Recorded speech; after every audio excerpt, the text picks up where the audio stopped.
Yes, good morning to everyone. नमस्ते नमस्ते sir, नमस्ते। नमस्कार नमस्कार। Good morning. राज बिहारी जी नमस्कार। हाँ नमस्ते नमस्ते हाँ सुभाष। हाँ राणा प्रणाम सर। नमस्कार राणा नमस्कार राणा हेलो साहब कैसे हैं? सना हाँ बाबू गुड नमस्ते हाँ नमस्ते नमस्कार। सबको नमस्ते समस्ते। नमस्कार नमस्कार प्रणाम सर। कैसे हैं श्रीवास्तव जी, कैसे हैं? भैया ठीक है, बहुत बहुत बहुत धन्यवाद। चलिए थैंक यू थैंक यू। आपको देखते हैं हम लोग तो ताजा हो जाते हैं।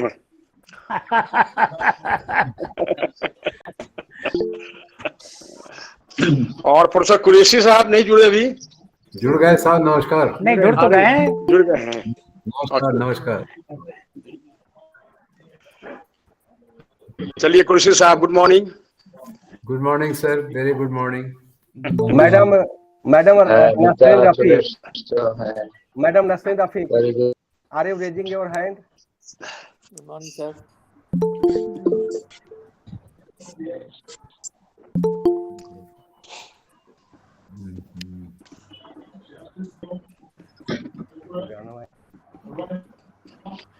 राज स्वस्थ हैं, कैसे हैं? हाँ नमस्ते, ठीक है सर, ठीक है। अच्छा थैंक यू थैंक यू।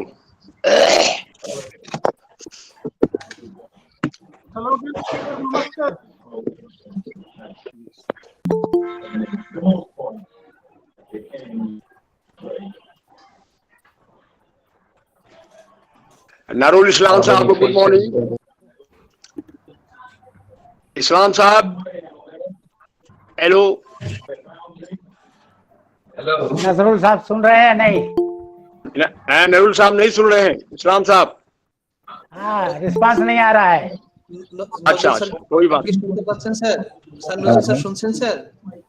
হ্যাঁ, Nazrul Islam here. I can hear you all. Yes, somebody is drawing your attention, sir. Very maybe I missed it. Okay. Thank you. So good morning everyone. Yeah, good morning. Happy to see you. Best wishes from Dhaka. Now you can see there are four faces from Dhaka. Myself, Nasram, Professor Shahidul Islam, Professor Nasreen, and I guess also Nazmun Nahar, Professor Nazmun Nahar. At least four of us are already on the stage, and it's so And nice happens to be that, sir, see we are all your students, sir. faces from universities in India and also Pakistan. Sri Lanka is not in, or Nepal. They are also to join. Also will join. Okay, very good. Professor Devendra ji, Devendra ji, good Devendra morning. Singh. Hello Good morning, sir. Yeah, good morning. Better to call him DP Singh. He is a better way. Professor DP Singh.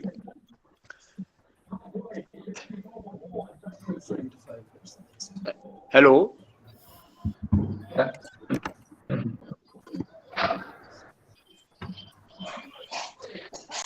Shiraz Sahab, how long welcome. is Shiraz Sahab, welcome to. how long will this? कोई बात नहीं। What is Respected Professor P.R. Vyas, sir, may I request you to start the proceeding, because we have a long list of speakers, and our president will join, and he has asked that please start the proceeding. Okay, thank you. Good morning, everyone. Good morning, sir. My teacher, respected Professor Qureshi Saab. Good morning, sir. Good morning, Vyas ji. Good morning, very good morning. You Yes, start. sir. So, can we start this program, sir? Please. I would like to get permission from the chairman first. Professor Sivagnam. He will join later on, sir. Okay, sir. Qureshi sir, start करें sir? We can start, sir? Why not? Start. Yes, sir. Yes, sir. Okay. So, on the behalf of this organizing committee, I welcome you all to joining this seminar today. And the basic aim of this seminar or this episode, which is being organized today, to explore the opportunities and explore a platform for interaction among geographers working in our field, particularly in South Asian countries or Asian countries. And on behalf of this organization, first I would like to welcome Professor Ahmed Qureshi Saab. He will deliver a keynote today, and he has been my teacher in Jawaharlal Nehru University. And all the senior geographers, those who are joining this seminar, the Professor Sabdar Ali Sharad, he is professor in University of Punjab, I think Lahore. Professor V.K. Srivastava and Professor Fazal Islam from the Dhaka University, Bangladesh. So we have a long list of the galaxy of geographers today, those who are joining our seminar today. Professor Altaur Rahman, University of Peshawar, is also joining. Professor Larul Rafiq from University, and all the seniors, those who are working in our universities of India. And the basic issue, as we have various common issues in our South Asian countries or our continent, like sustainable development, environmental problems, environmental degradation, and disaster management, and at the same time regional development and planning. And we can work on this, heritage conservation, geo-heritage conservation and planning. So lots of work to work on common issues also. So this is the basically opportunity to work all together. And Professor Devendra Prasad Singh, we discuss all these problems at initial stage also. So today, this is the opportunity to work to explore such opportunities for future. So I would like to hand over this first as a convener, professor and coordinator, who is Safar Ali Sirachi from I think the Lahore University. So I think Singh Saab, Yes, sir. or you can speak about all these concepts and issues of this seminar.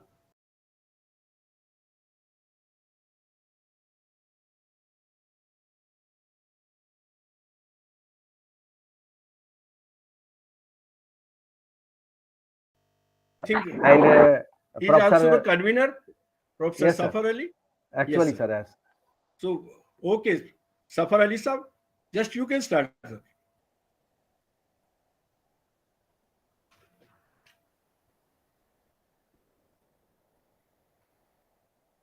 Your mic is Unmute, off. please. Unmute, please. Please unmute. Sorry. Thank you very much, Professor, for giving me an opportunity to act as a convener of this session.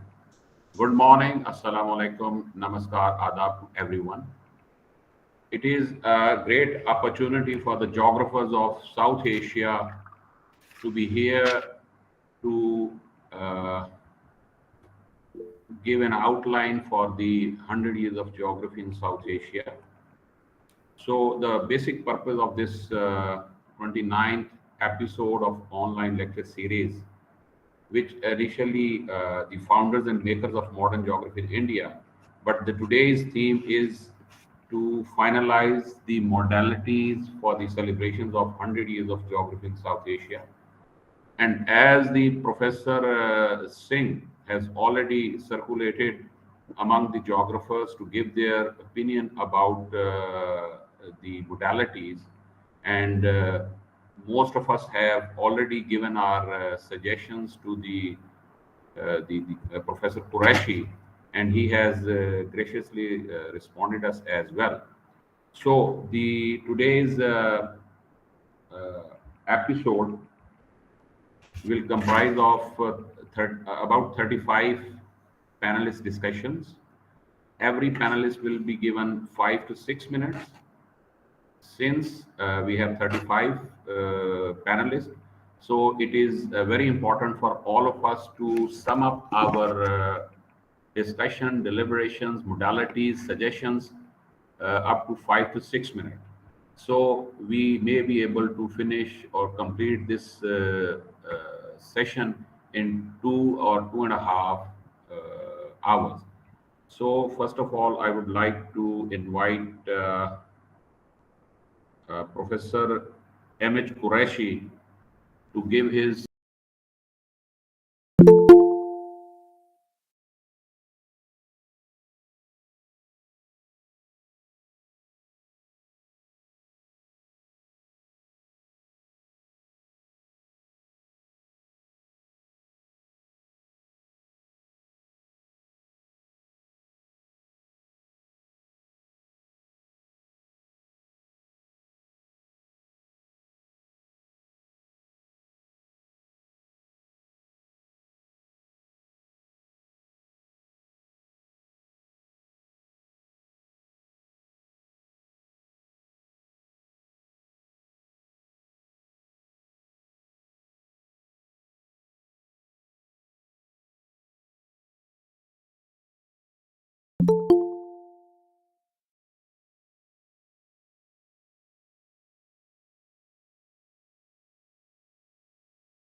many universities, so many departments, and such a large coverage, it is extremely difficult for one or two persons to cover the whole thing.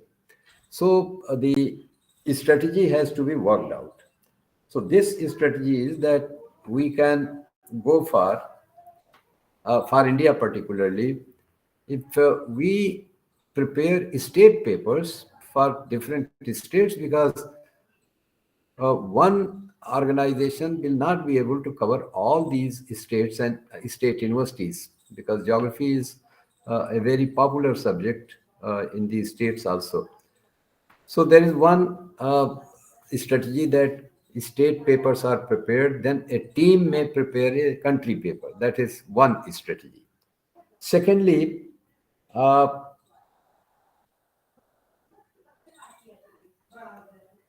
one can leave the country papers to the countries themselves, but that will be a very difficult task. Secondly, can we go for theme papers? That is another suggestion which I have made, that if there may be a development of geomorphology as it has taken place, or the economic geography or population geography, settlement, both urban and rural. So these are thematic situations where the papers can be created, and then a country paper can be attempted. That is another strategy. The third one is that we also have to prepare life histories of some of the eminent geographers of India, Pakistan, and Bangladesh, their life history and their contributions as far as possible. And we can cover and include all those foreign authors and foreign scholars who have contributed to the geography of India. For example, O.H.K. Spate, or David Sofer, Joseph Swansburg, Atlas of South Asia he has prepared. Dudley Stamp, many scholars have contributed to the understanding of the geography of India. So they may also be included in the list of scholars, and to the extent we are able to work out their life history, that can be included in that particular volume. The other is that there are a number of organizations, like we have NAGI, one organization which is pan-Indian organization. Then we have very old organizations, Calcutta University. Then we have Banaras Hindu University. Then there was some publication from the Society of Aligarh Muslim University. And there are many other organizations which have come up and are contributing to the regional understanding of the geographical phenomena in the country. So we can also attempt the history of these organizations. And finally, can we also prepare the atlases? Because atlases will become, whether it is historical atlas or the atlas at different points of time. And now, since the digital empowerment has come, it may be easier to prepare atlases for different countries. Maybe Pakistan prepares for their country atlas, Indian atlases maybe for India, and Bangladesh atlases maybe for Bangladesh. And if the other neighbors join, that can be also accommodated. So these are some of the suggestions, but there are suggestions that one should go for association of South Asian geographers. That is a very welcome idea. That yes, we can create an association or an organization which may be a combined effort of at least three countries, uh, where one can meet once or twice, just like Science Congress in India, or NAGI and IIG, and also the IGU. There is an international organization. So we can have a very vibrant organization where we all can contribute to understand the geography of the subcontinent. My only hunch is that such conferences become huge mela, and the academic outcome becomes marginal.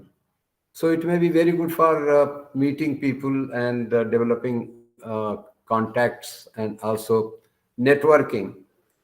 But we have to think whether something from these meetings emerges which may be academically worthwhile, or actually, in answering, I have quoted Safdar, a Persian quote, which says that Nashistand Guftand Barkhastand.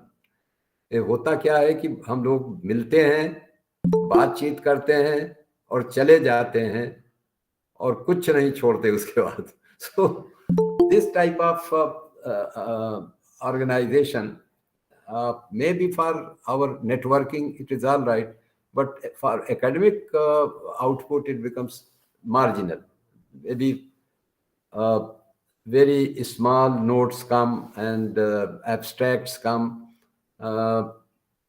And generally, people write at the time of submission, 2 days before the time of submission. That has been my experience. I do not know about others, but it can be thought of. The association is a very good idea, where at least one can meet once or twice in 1 year or 2 years. That will be very good.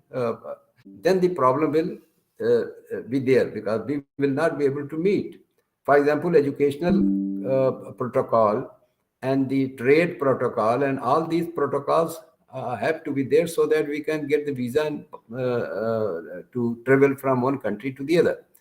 So that has also to be checked whether this protocol exists or does not exist. Because from Pakistan to India, I do not understand that there is no exchange of scholars between these two countries. The only student who was admitted to JNU was the daughter of Mubarak Ali, a historian from Pakistan.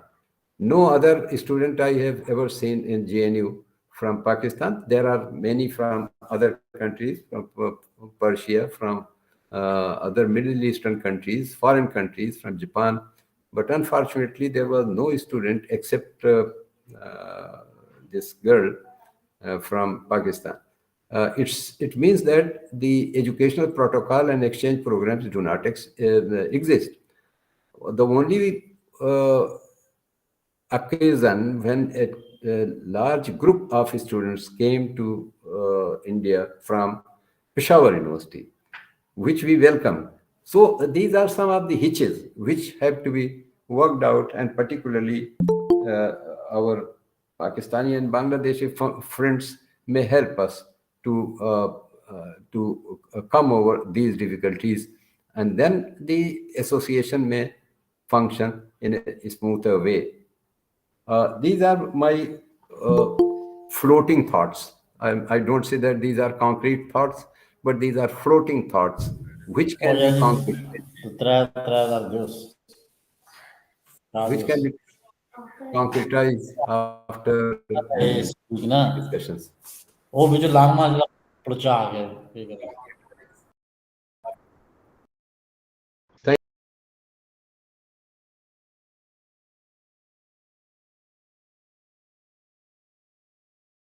you so much for your very comprehensive suggestions for the celebrations of 100 years of geography in South Asia. All the suggestions you shared with us are workable and good enough. As far as educational protocol is concerned among South Asian countries, I think there is a protocol among SAR countries for student exchange program. I still remember one of our students from Punjab University. She did her PhD in Kashmiria from some university of Kashmir. So I think that can be worked out. I think the SARC, in SARC mandate, we may have this opportunity of exchanging students, and we must encourage our students rather to sending them to Western countries. Our students can get their PhDs or other research degrees from Indian universities, Bangladeshi universities. Same is the case with Indian students to come over Pakistan. So that can be seen. And as far as the establishment of association, South Asian Geography Association, that can be worked out. I don't think, I believe what you are saying is absolutely right. But that is also part of the learning as well. The social networking is also important. Otherwise, we are all working, sitting apart from each other, and this is the age of this computer and this email and everything. So that can also be seen. But I will request all my colleagues who are here to think upon it and ultimately furnish something concrete as an outcome of today's discussion. Thank you very much, Professor Qureshi. Thank you, sir. Thank you. Now I will request Professor Devendra Prasad Singh from Patna, Bihar, India, to share his views with us. Please, Professor Devendra. Thank you, sir, very much for giving me this opportunity. I have to say that it is a program meant to finalize the modalities of celebrating the 100 years of geography in India. So, after the panel discussion and experts' opinion, we can come to a conclusion and we'll draft a modality how to celebrate the occasion. So, sir, you first invite our panelists to present their view, and as the time is very going very fast and we have a very short time, so we should also request our experts only to directly come to the subject. Thank you, sir, very much.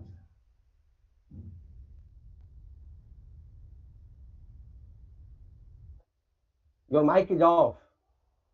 Siraji Sahab, your mic is off. Thank you very much, Professor Devendra Prasad Singh Sahab. And he is rightly asked us to be on the theme of the discussion today. So whatever points the Professor Qureshi has shared, so we must go further to that. So there must not be repetition what the Professor Qureshi has said, and we must not repeat that. So is there any fresh idea, new idea, so that may please be shared with us. Thank you very much. Now I'll request the Professor K. Kumar Swami. He is from Tamil Nadu, India. Now I'll request him to deliver his talk. Please, Professor Swami. Okay, thank you, Professor Pras. And then respected Qureshi Sahab, who is chairing the session of the episode. I am Kumar Swami from Bharatidasan University, Tiruchirappalli. A couple of years before, we organized one seminar or national level meet on the same event of celebrating the centenary celebrations of modern geography in India. That was September 4 to 7, 2020. And this was inaugurated by our former IGU Secretary General, Professor R.B. Singh. We celebrated this in 2020 and 2 years elapsed. And we thought even the discussion that we need to celebrate this for 10 years. It is a centenary celebration decade. So this was decided, and the Indian Geographical Society is working on this. That is number one. Number two is we can celebrate this in two ways. One is through the associations, geographical associations, which is around 50 in India, and depends upon the number of associations in Pakistan, Bangladesh, Nepal, Bhutan, then Myanmar and Sri Lanka. So all the associations, they can work, and then yes, Professor Qureshi has pointed out, we can have a country paper, and then we can go ahead with South Asian countries or maybe international level. So in that respect, I would like to say that there are a number of tiers of celebrating this. One is at national level. So all the associations can join together and then celebrate. That is number one. Number two, all the university departments or higher education institutions can join together and celebrate this event, that is the centenary celebration, in which we have a number of tiers, multi-level celebrations, starting from colleges. You can go with the universities, then go to the state level, then regional level, and then national level. So either way you can proceed. So this was the one which was also decided earlier. And the third point I would like to say that is that we can give the guidelines for getting the grants from institutions like UGC or ICSSR or CSA or whatever it may be. It means the associations may not be knowing about getting the grant from agencies. So that we can support, not only for associations, but also for the colleges, because the college may get about 50,000 rupees or 1 lakh rupee, and they can celebrate. So this is what I wanted to say, only a few points. Probably other panelists can say some points, and then we can add. Thank you very much for the opportunity. Thank you very much, Professor Kumar Swamy. Your suggestions are very viable, and those are also workable. As far as your suggestions to getting grants from the respective state institutes, for example, we have in Pakistan Higher Education Commission, you have University Grants Commission, and like in Bangladesh, something like. But all these organizations require a proper functioning of your organization. So your association must have been registered in with some state organization. So that is one reason we may not be able to get the grants from these government organizations, because they need proper functioning, proper SOPs. So that is a viable suggestion, and we can adhere to that. And probably we are all counting, we are writing your suggestion, and we will circulate among all our colleagues. And hopefully after this meeting, we shall arrive at some concrete guideline for all of us. Thank you very much. Now I will request Mr. Chairman, may I request you? I am Professor A.R. Siddiqui. I am this time in PGI hospital. My mother-in-law is admitted here, and God is any time he can prevent me to speak, but I can listen you. Let me allow me to speak if my number is after many scholars. So please allow me to speak first. No matter, Professor. No, please, Professor Siddiqui, you can, Sir Professor Qureshi, shall we allow him to speak out of Actually, the I'm in gallery, sir. PGI Hospital, Lucknow. My any time doctor can call me because I'm attending. So I can listen you, but not necessarily if God will prevent me. So then I have to miss. So let me allow, sir, please. All right. Unfortunately, I'm not chairing the session. It is He should be allowed, sir. He should be allowed. He may be allowed. Professor A.R. Siddiqui, please go ahead with your suggestions, please. Thank you, sir. Thank you for giving me an opportunity to speak in front of such a learned scholar of the geography. And you have given me a time and such very difficult situation. So, as Professor mentioned, Professor M.H. Qureshi already provided a draft of all possible work to find out the possibilities how we can go ahead to move go ahead to achieve the objectives of celebrating 100 years of geography. As he already rightly mentioned that there are several ways, and I think it will be better to initiate because we are knowing about the life and history of contribution of German scholars, American scholars, Russian scholars. We are not knowing the life and history of Indian scholars. So at least first of all, we will move step by step because a canvas of geography is very large. As you have rightly mentioned, if I have given opportunity to different organizations, as I am General Secretary of Indian Institute of Geomorphologists, we are knowing at least 600 geomorphologists of India.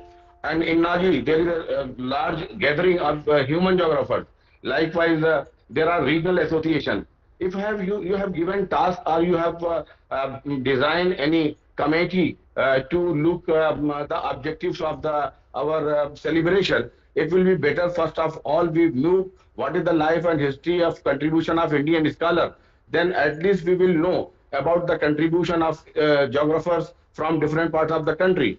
If you will move step by step, as Professor Qureshi mentioned in the point number 3, there are the different ways, like thematic ways, like the role of organization and role of geographers. So it will be better to move the life and history and contribution of Indian scholars, Pakistani scholars, Bangladeshis, and South Indian scholars.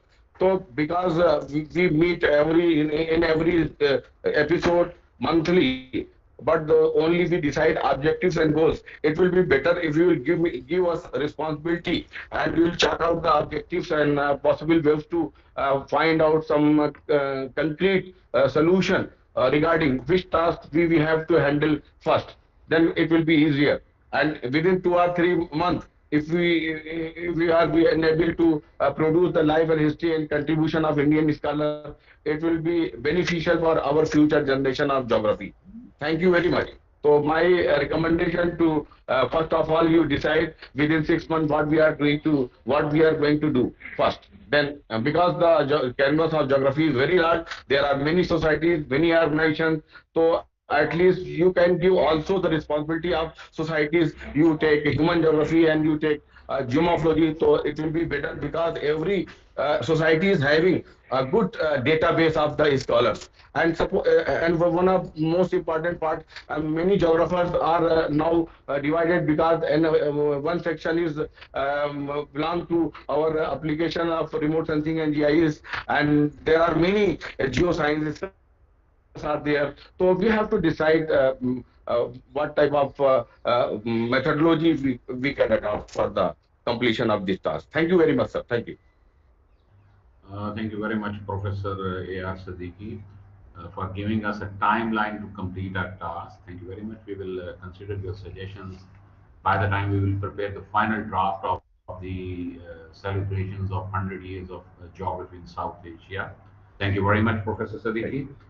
Now I will request our next panelist, Dr. S. Chittapoy V from Kerala, India. And I request to deliver his keynote. So panel talk, please. Am I audible?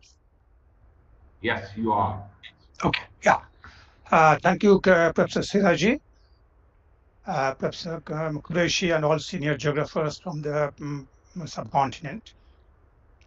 I think it's a great occasion that we are thinking to celebrate 100 years of geography in South Asia. Now, I have a couple of points which Professor Qureshi has mentioned, which is very comprehensive. But 3 points I like to make it. The point number one is we are trying to look at administrative report, how the departments developed, how my departments came, and all those things. There's administrative depot. That's a very interesting. But when I was looking into the geography department development in Calcutta, the triggering factor was when the geography was introduced in the school. When S.P. Mukherjee was the vice chancellor, and he has seen the geography was introduced in the school, and then a demand was created that we need geographers who will teach. So it started as a teachers training institute and then gradually developed. So that triggering mechanism may be different in different parts of India and Bangladesh and Pakistan. So that has to be looked. That is number one. Second thing is, which I feel more important, that if we look into the geography development in India, we all have a colonial legacy. In subsequently, so we have a British influence of all the departments. In subsequently, there's an American influence.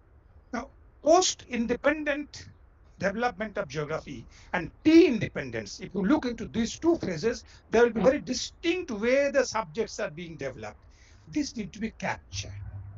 Because as it's 100 years, we need to capture how the geography initially trained, which started all of us very well know that Professor Dudley Stamp influenced many geographers to go for the land use study.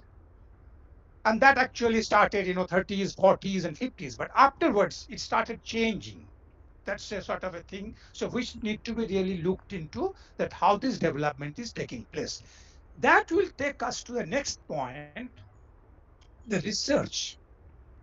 Now, the research in geography, because almost everybody here present are the academician. I am not an academician in the sense I'm not a university person. I'm in a research institute. So the geography in the professional organizations, it is in the planning sector, it is in the state government level, it is in the soil survey, it is in the Center for Earth Science Studies where I am, it is in NRSA. In all these countries, it is happening. So how the geography is in the professional institute develops, that need to be also documented. Along with that, if you look into the technology entry in the academics of geography is through this professional field. Because technology was absorbed initially by these research institutes, and when that interaction took place, so that spread it. So diffusion of technology in the geography departments in vis-a-vis the development of the professional organizations, that need to be really looked into it. And when you try to look into it, say, if you take for India, for which I'm a little bit aware, the syllabus of all the universities are not same. There are wide differences. This also need to be flagged. It can be flagged at the country level, prepare the document and consolidated.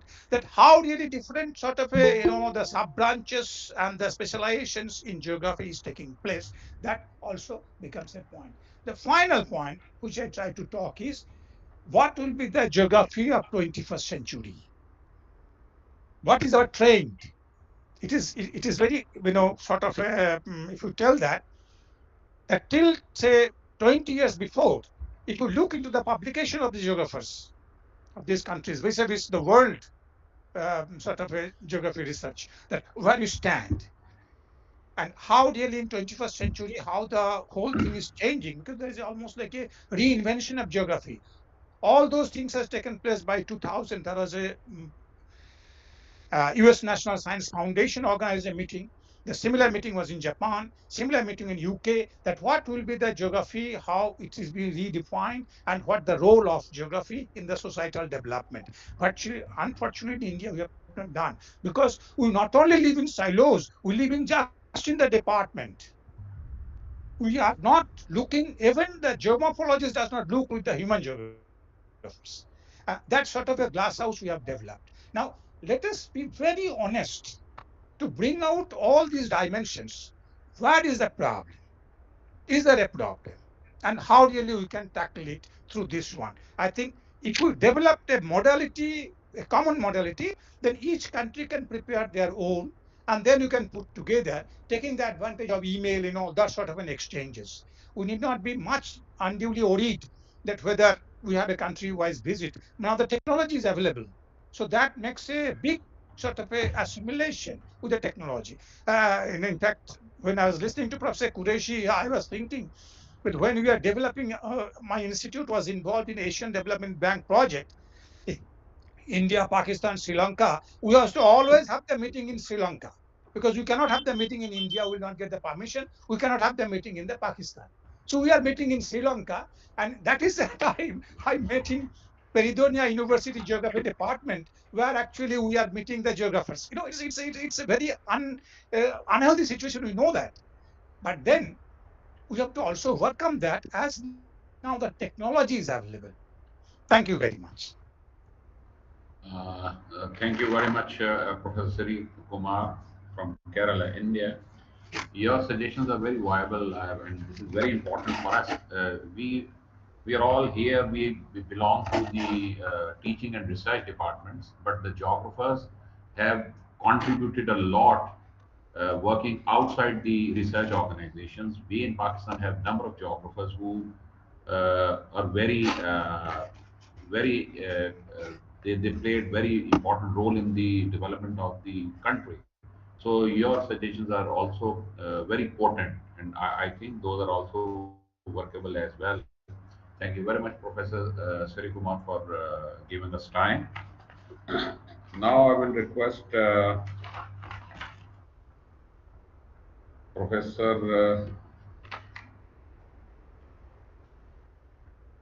Professor R.S. Yadev from BHU Varanasi, Uttar Pradesh, India, to share his views with us. Please, Professor Yadev. Thank you, sir. Am I audible? Yes, you are. Yes. In fact, before I start, I would like to share my gratitude to Professor M.H. Qureshi. Sir, he has given concept paper to us and also given idea to further expand that. In that context, I will be taking a 3, 4, 5 minutes and share my view. I'm not going to name one and all distinguished personalities sharing the platform. I would like to share that geography has completed or likely to complete 100 years. And 100 years are enough to make judgment that what we have achieved, what are our issues and challenges, how can we improve upon our achievements. In this connection, I would like to share that, yes, I would like to share that it is very important, as Professor Qureshi sir said about digital atlas. If digital atlas is prepared, then we can easily find out the histogenesis of geography teaching and research in Indian subcontinent. If we are going to create a histogenesis, under that situation it is important to note that which places were the first recipient of opening of Department of Geography and where researches got started to. I would like to mention that one important thing is that, as already Professor Sri Kumar sir has said, that there is no uniformity so far as syllabus and content of teaching is concerned. Certainly it is so. In this connection, I would like to share that there are regional diversities in Indian subcontinent. Accordingly, whosoever has been at the helms of affairs, they have decided course of content to be included in our syllabus. Of course, there should be certain common, are certainly common, and some specific region or theme-oriented topics. This can be taken note of. I would like to say that in this 100 years of existence, we have made academic as well as professional achievements. Under this situation, I wanted to say that what is important that many of us have made signal contributions to development of geography. If so, those signal uh, contributions to geography, say for example, the geography of written by L.D. Stam, Professor O.H.K. Spade, Professor R.L. Singh. These have been signal contributions to geography. Such uh, geographies have not come into existence. We are going to the classes and teaching, while teaching, taking references from those things. Update things are not there. Can we consider of updating or some team task may be prepared and that can update these type of publications? Then, as Professor Siddiqui sir was telling, I would like to say that within 100 years, lot of changes have taken place in methodologies of different geographies. Once upon a time, there used to be traditional methodology adopted for studying geography, and in due course of time, quantitative methods came into being, and concurrently, remote sensing GIS and GPS technologies are being used. How these have made significant our understanding, our writing, our skill to go ahead for professional writing in our discipline. That's why I would like to say, for example, how there's a different techniques of studying electoral geography, political geography, land use, land cover change, physical and social geographies, regionalization, fluvial, urban geographies. I would like to mention that what important thing is there in different disciplines on theme basis as well as region basis. It is important to say that comprehensive review should be attempted for different themes of geography. And I wanted to say that the organization of international seminar had entire Indian subcontinent, including SAR countries, could be there. Not only that, such celebration can be arranged at national level as well as international level. Can we consider of having certain good publications giving orientation to mountain systems, great plains, plateaus, coastal areas and islands and desert areas? Not only that, as already Professor D.P. Singh is progressing ahead, this contributions are founders and makers of modern Indian geography. That is already in process, let us hope will be there. That should be there. I would like to say that many of the significant geographers of our region have made very important contribution to geography. For that, I want to say that there should be provision for honoring such type of geographers, those who have been selflessly contributing, right? So that's why there should be good honor for the serious geographers, those who have been sincerely working ahead at the many foreign geographers were there, many Indian geographers, they have made very important contribution. They must be honored if we are going for such type of things. At the same time, I would like to say that there should be national seminar, annual event should be made there in that all the societies, across the society, such meeting should be held so that we can have proper discussion targeting our differences among ourselves, among our societies. That's why we should join hand together and celebrate the occasion properly. One important thing I would like to again say that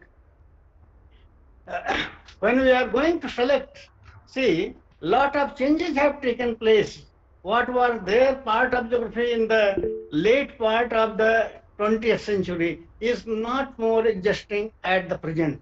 Under this situation, there may be something, say for example, focus is there, sustainable development, disaster management. Likewise, as Professor R.P. Mishra once went for good publication in form of contributions to Indian geography. Likewise, such themes may be selected and very important contributions made by geographers should be selected and get reprinted so that it may be easily circulated all over the India so that we are able to progress ahead. And final point I would like to say that whatever different regions are there in our subcontinent, all the regions may be assigned to one or group of the persons who could write up-to-date geographies, regional geography of those areas. These are some of my suggestions. If considered, certainly could be helping us and also giving a point of celebrating 100 years of existence in Indian subcontinent. Thank you very much. Thank you. Thank you very much, Professor Yadev, for a very comprehensive suggestions. Now there are two colleagues who wanted to put a question. Before switching on to the next speaker, I will ask Professor Nazrul Islam. So, sir, please go ahead, sir, what you want to say. And then I will come to Professor Singh, Harjit Singh. Please, Professor Nazrul Islam. Please open his mic. Thank you. I hope you can hear me. Yes. I'm sorry to intervene at this stage. I have to leave the meeting exactly at 12:50 our time. Means, okay, 10 minutes from now. I have to attend another very important task. Thank you very much. I can rejoin after half an hour. Thank you very much. And I thank the organizers for this very interesting and very important seminar or meeting. And I thank Professor Qureshi for his very brief and very pointed presentation. I will refer to that immediately. First of all, I think I will go by the suggestion that his point number 4, or preparing is point number 3, country paper for all countries in the region. India, they may have state paper, but ultimately a short or maybe a lengthy national paper, country paper for India. For Bangladesh, I think the geography department at Dhaka University is already doing something like that in one of their programs. And also the suggestion that a national atlas be made for each country. I'm very happy to tell you that we have done exactly that. I had a project from the Ministry of Cultural Affairs and on behalf of the Asiatic Society of Bangladesh, of which I was the president, we prepared the National Atlas of Bangladesh. And it is a pretty monumental work. It's heavy for me to even pick up. It's in digital form and in also hard copy. 500 pages, a coffee table edition, and with nearly 400 maps. One volume in English, one volume in Bengali, Bangla. So it was prepared in 2017. I think very up to date. we covered the immediate last census data, 2011. Our latest data census was in 2022, June, delayed by 1 year. Anyway, we don't have that detailed data from this census. So our map, our national atlas is very up to date. We can share it with our friends in the region, digitally or to hard copy. So this is what I had specific points to make. And I'm now a retired professor. I retired from Dhaka University in 2007 at the official age of 66. And immediately I was appointed chairman of the University Grants Commission of Bangladesh, UGC Bangladesh, for 4 years from 2007 to 2011. And subsequently, I was also president, that is an honorary position, president of the Asiatic Society of Bangladesh, after which I prepared the atlas. So and we also had the Center for Urban Studies, of which I was the founder in 1972, and still an honorary president. This much from us, and I can also add 1 or 2 points.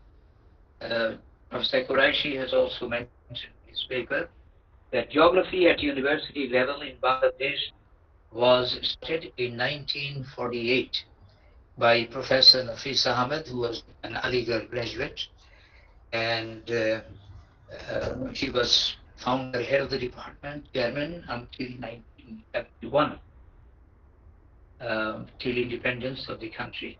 And another big name in geography in Bangladesh was Professor M.I. Chaudhry, also an Aligarh graduate, and who established the Department of Geography in Jahangirnagar University. So our geography department will be celebrating 75 years of its foundation next year. So I'm very much close to the department in many ways, and I see our present chairperson, Nasreen Rafiq Professor and Professor Shahidul Islam are attending this seminar today. And in terms of subject focus, I think there can be special seminars or meetings addressing physical geography, then human geography or economic geography. I specialize in urban geography. That is the very favorite area of geographers in Bangladesh. Now, very much in climate change studies and human displacement. So there are, and of course, our friend already mentioned the area of GIS and remote sensing and digital mapping, etc. And how we have geography departments only in our public universities. Out of 50 public government universities, we have geography in about 8 or so. We have 100 private universities who are already making mark in the international ranking.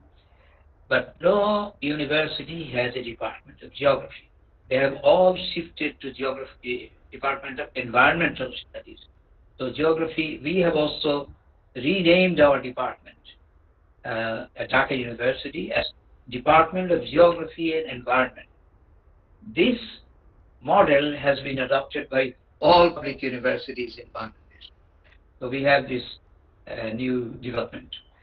So I think I will stop here, and if I get the chance, I will rejoin the meeting if it is still on in about 30 minutes or so. And thank you very much for including me in this colloquium, and I very much look forward to further cooperation. Thank you very much, Professor Sadnakari and Professor Qureshi, and all our friends from different universities in India. In fact, my last 20 years of association in the subcontinent was not so much with geographers, but with urban planners. We have many friends. But as the UGC chairman, I could interact with the chairman of other countries and we had many meetings in those. We have many friends in Delhi and Calcutta and Karachi, etc. So in Sri Lanka, Colombo, and Nepal, Kathmandu. Thank you very much, and wish you all the best. Thank you very much, Professor Nazrul Islam from Bangladesh. And he has actually told us that they have already have the digital atlas of Bangladesh. So that is a doable job for all of us, and we can do in order to, if we all want to make this atlas for our country, that is a doable job. Thank you very much, Professor Nazrul Islam, for your very brief suggestions and very concrete one as well. Now I will ask Professor Thank you. Harjeet Singh. Professor Harjeet Singh, you raised your hand actually, so please. Thank you very much. I'm sure I can be heard. Am I audible? Yes. Yes, you are. I will be very brief. Thank you very much, Professor Shirazi, for including me, and I am grateful to Professor Devendra Prasad Singh and for roping me into this whole program, and also to Professor Qureshi, who's been my senior colleague for a very long time, who made an excellent presentation of 100 years of geography. There are a couple of points to Professor Qureshi's presentation. When he used the word, taking into account the South Asia, he named India, Pakistan, Bangladesh, and even Afghanistan. And my request is that Sri Lanka and Burma should also be included, because in earlier studies, they were also taken as a part of Indian subcontinent, if you look at very early studies. Secondly, my request is that it is good to have a study of all these countries, but thinking of bringing it into 1 or 2 or 10 volumes, I personally feel it's a too ambitious a program. So therefore, scholars of those countries should be requested that they should write about their own country's geography, plus subsequently, which can be taken together and made into some kind of comprehensive study for the whole of South Asia or Indian subcontinent. Another point which was a question said that many of these conferences turn out to be sheer melas, and I fully agree with him. In fact, when Nagi was started long back, this was the feeling. But at that time, the people who were starting Nagi, they made it very clear that even Mela is very important, so that scholars, and Professor Qureshi had also pointed out, so that scholars can come together, interact with each other.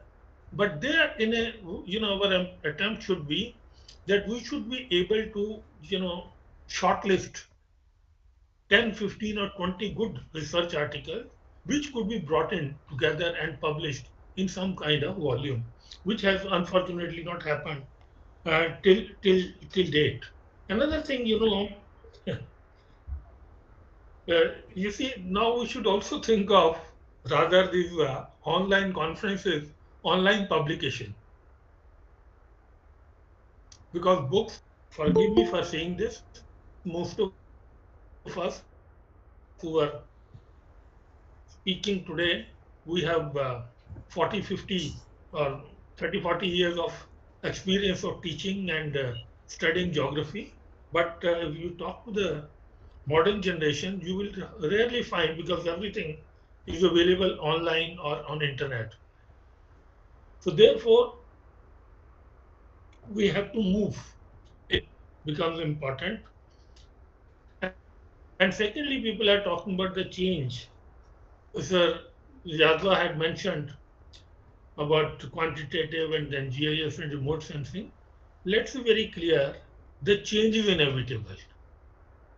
I remember in the 70s, when quantitative techniques were started in a rather bigger way, most of the senior teachers, they were quite opposed to this. They said they didn't bring anything new to it, but then they realized that quantitative techniques are very useful for bringing precision into analysis. Similarly, when GIS remote sensing were introduced, again, Any senior scholar or professor used to make fun of it as they used to call it glorified cartography. And today they have realized that this has made geography very important as because it has great applied significance. Another point which I would like to mention is that Professor Yadva and Professor Chattopadhyay has mentioned that there is a different syllabus and different content. I'm sorry, I do not believe in homogenizing syllabus and content. Geography and history are two such disciplines which cannot be bound only on the basis of content. They are very vast subject. When Immanuel Kant long back said uh, history is time and geography is space, what he was talking about, that whatever varies on the earth is a concern of geography and space, that is the earth's surface, and whatever changes with time is a concern of historian. Historians were very smart, smarter than us. They said, all right, we know everything that changes with time is history, but we can't study everything which changes in time, from landforms to plant and other things. We will restrict ourselves to the history of society. But we did not have that luxury, because when we look at the variations, we have to see both physical factors and well as human factors.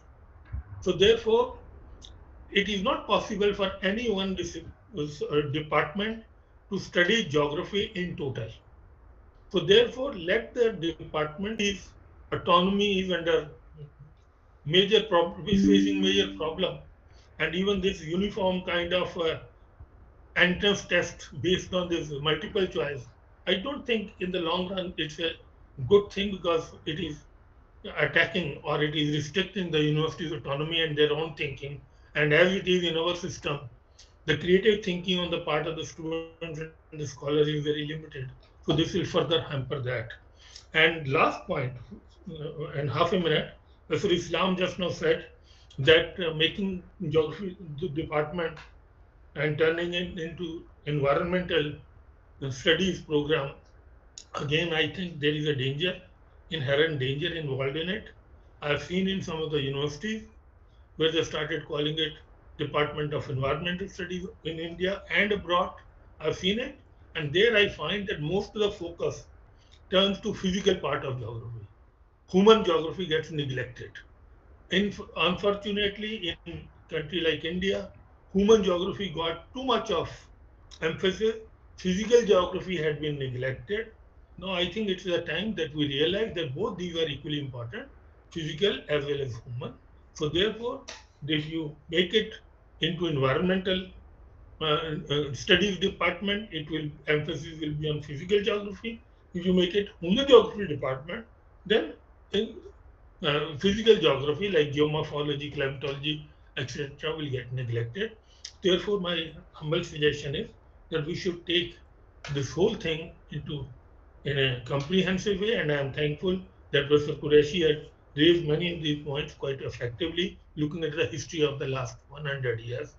And again, we have to see some of the contributions of earliest contribution of earlier department, whether it's from Lahore or Karachi or from Indian geography department. Thank you.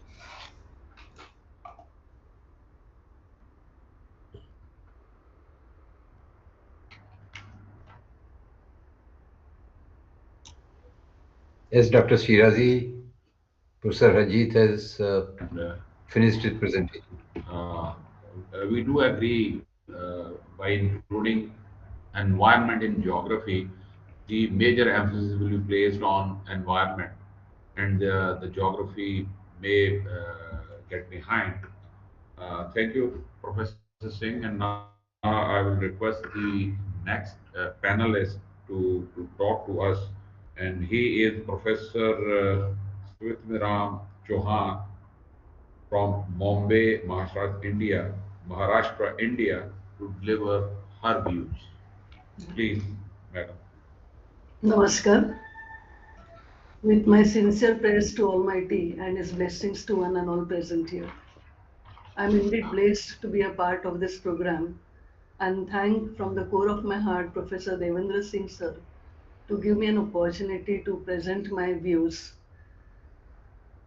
I'm also deeply indebted to Honorable Professor M.H. Qureshi sir, who provided us with a draft well in advance. And that has really provided me with a base and an insight to put forth my views today. Thank you, sir. Thank you so much. Um, Sri Kumar sir had rightly suggested that we need to strengthen the geography at school level. Bombay Geographical Association during the tenure of Principal C.B. Joshi sir and Professor C.D. Deshpande sir had started with diploma course in geography for school teachers. It was functioning very well initially for a few years, but later on somehow it stopped.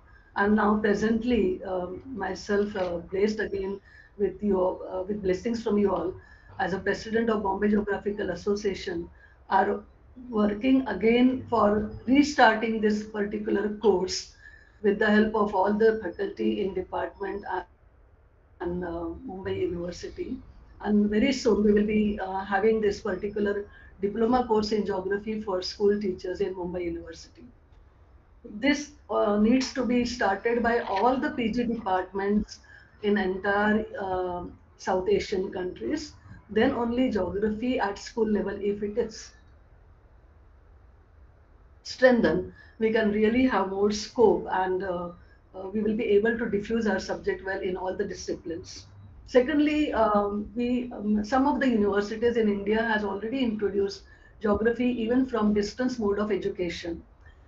And it's really a very good initiative because at Mumbai University we started recently last year, introduced this from distance open university.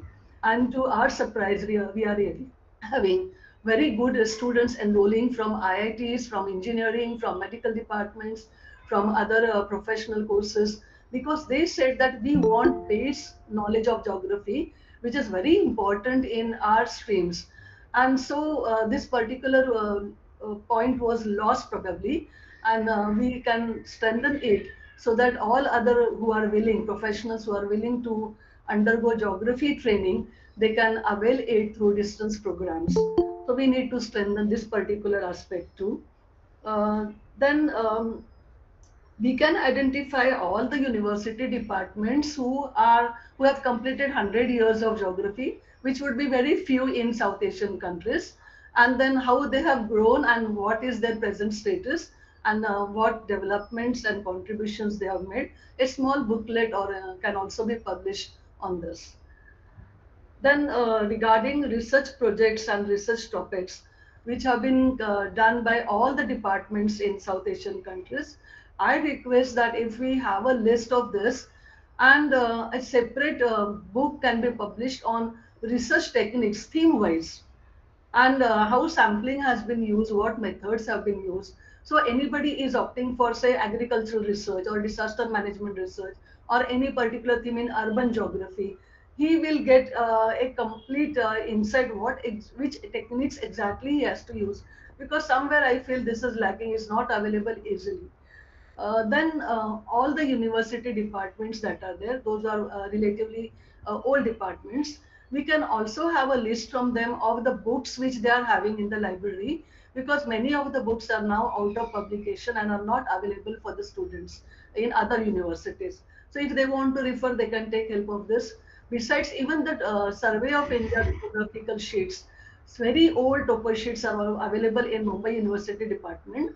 And therefore, if this list is available, those who are doing some research and they want to refer what exactly was the land use during those particular years, physiography also, land use also, those research students can avail it.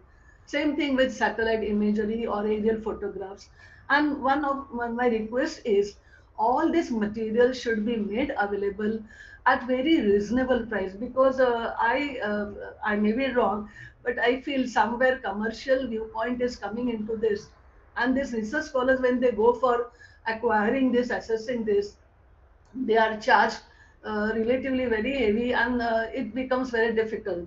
to make use of some of the things which they really want to complete in their research. So this we needs to provide a list and a helping hand to them. Also, already we do have a student and teacher exchange program in the form of SAR, but somewhere the modalities of functioning or how they can access it and how they can avail these facilities is not easily known, and therefore we can also prepare a small booklet. We can also have a working committee who would like to guide them, help them if at all they want to go for such programs, and we should also facilitate it. A small workshop can also be conducted on this particular aspect. Regarding research projects also, in many of the science subjects, we do have a co-guide from foreign universities.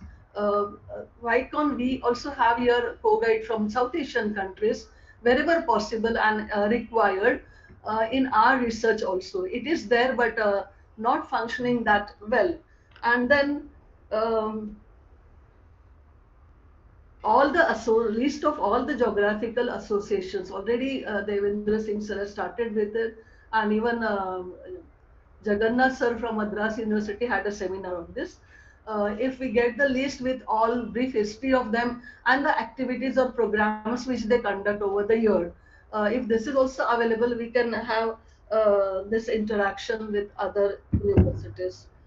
And as sir rightly pointed out, Sardar sir, that we have students coming very few students come to their countries.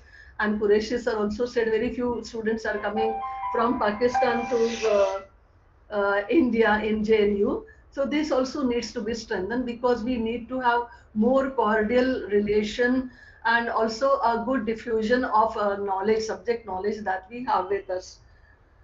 I think this is all from my side. Thank you, sir. Thank you so much. Thank you very much, Dr. Chauhan, for putting forth the viable suggestions for the 100 years of celebration of the 100 years of geography in South Asia. I agree with her. The topo sheets which are available for very micro level research work in geography, like being published by Survey of India or Survey of Pakistan, those are hard to get, difficult, and generally they are outdated as well, because the survey institutes of both the countries, probably they have they are relying more on these remote sensing and GIS stuff in order to update their maps which they need to prepare. And obviously, at some time, those sheets are difficult to get as well, because there is a lot of procedure, writing letters, getting permissions, and then you deposit the required amount into the bank, and then you get the topo sheets. That is the genuine problem for, I think, South Asian countries, and it has a legacy in some sort of classified stuff or something like that. So that is also an issue. So you may not be able to get topo sheets of every part of your country. Same is the case in Pakistan as well. As far as your suggestion related to the school level geography, that is very important.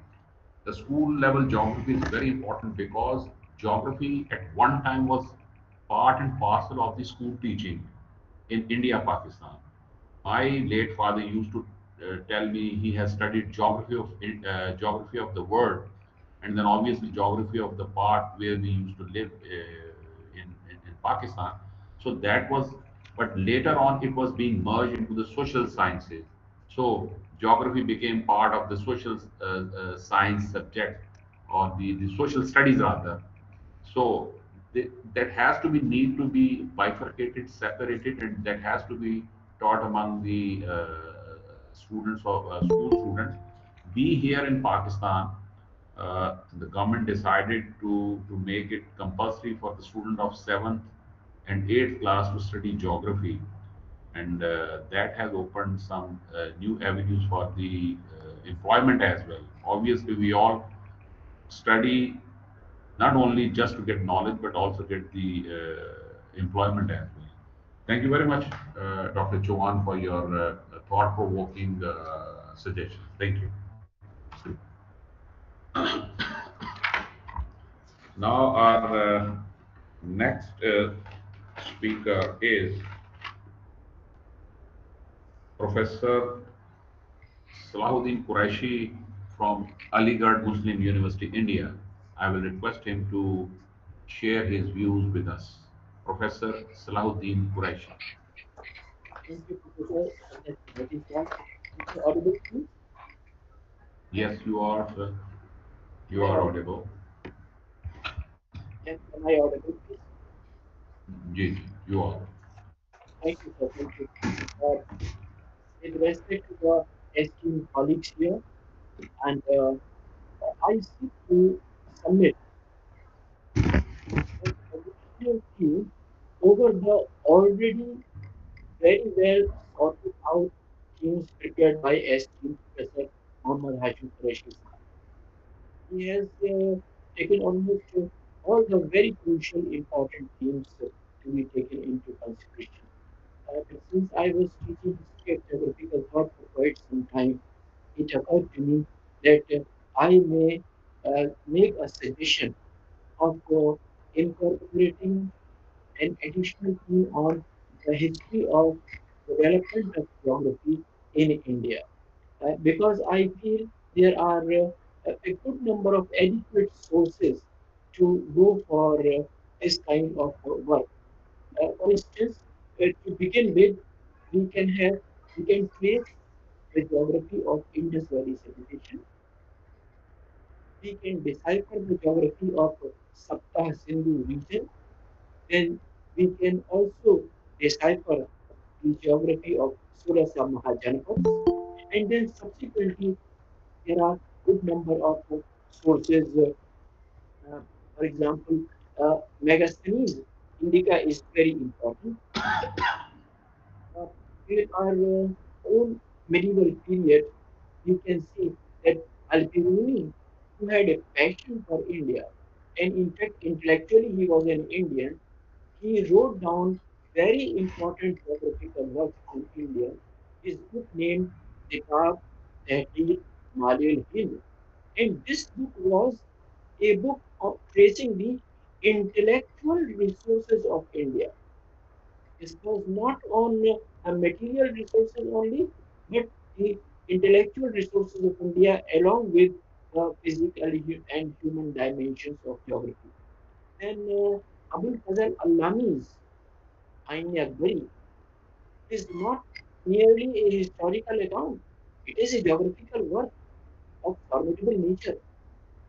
Similarly, there are several other books which can be taken as sources for our inspiration. You see that ancient Indian geography and plus the medieval period Indian geography all can be put together and never missing out the modern period, modern and postmodern geographical attempts made in our country. That was brief I wanted to make mention of. And this I made with reference to, for example, in specific appreciation of Al-Biruni, who was so fond of the Indian mathematics that he brought back us the knowledge of Indian mathematics of that Indians were counting up to 10 raised to the power 18. 10 raised to the power 18. And why they were counting 10 raised to the power 18? Not for the minus money counting, but it was largely because ancient concept of immensity of space. These 10 to the power 18 counts were referring to the Kali Yuga, the Katar Yuga, and the Mahayuga. These were for astronomical long period, which was a specialization of India, surpassing even the ancient Greek mathematical and astronomical knowledge. I may repeat, surpassing even the ancient Greek astronomical works in one sense. So I just seek to submit that please you may incorporate this particular thing about the history of ancient Indian geography in fact, the history of geography. Thank you, sir. Thank you. Thank you very much, Professor Salahuddin Qureshi from Aligarh University, Uttar Pradesh, India. He has rightly pointed out we shall trace our roots, the geography of ancient work being done by geographers or the allied fields who have done some work in India. And he's rightly pointed out about the contribution of Al-Biruni, and we cannot deny his intellectual contribution in the subject of geography, mathematical geography, and we know that he has calculated the circumference of the earth and related calculations, mathematical and astronomical calculations, which even today those are correct. So we have to consider his proposal as well to develop some historiography of the geography development in subcontinent India, Pakistan, Bangladesh, and alike. Thank you very much, Professor Qureshi. Now I will request the next presenter, next panelist, and he is Professor N.C. Jana Bardua, West Bengal, India, to deliver his views. Please, Professor Jana. Thank you, sir, for giving me this opportunity. Respected professors of India and South Asian countries. It is indeed a great platform, and I am quite fortunate that most of the senior geographers of South Asian countries, Pakistan, Bangladesh, Nepal, I don't know somebody from Sri Lanka is present here. So, as we are running short of time, very specifically, I would like to point out that in June, with the proposal of Professor Sikumar Chattopadhyay, he divided the geography in pre-independence and post-independence. So I would like to divide geography. We have to see the geography pre-independence and post-independence definitely. But there has been a paradigm shift in geography. I mean, earlier it was subjective. Now we have been flooded by quantitative techniques and methods. Regularly, the methods are changing. And so from that point of view, we have to see the geography. I mean, the subjective approach before 1950 and after 1950, the quantitative revolution. I mean, how the quantitative techniques has been adopted in the arena of geography. So it is not like that we are taking the first initiative uh, for celebrating geography in South Asia. There has been initiative. I mean, at least in India, that every 4 years we are publishing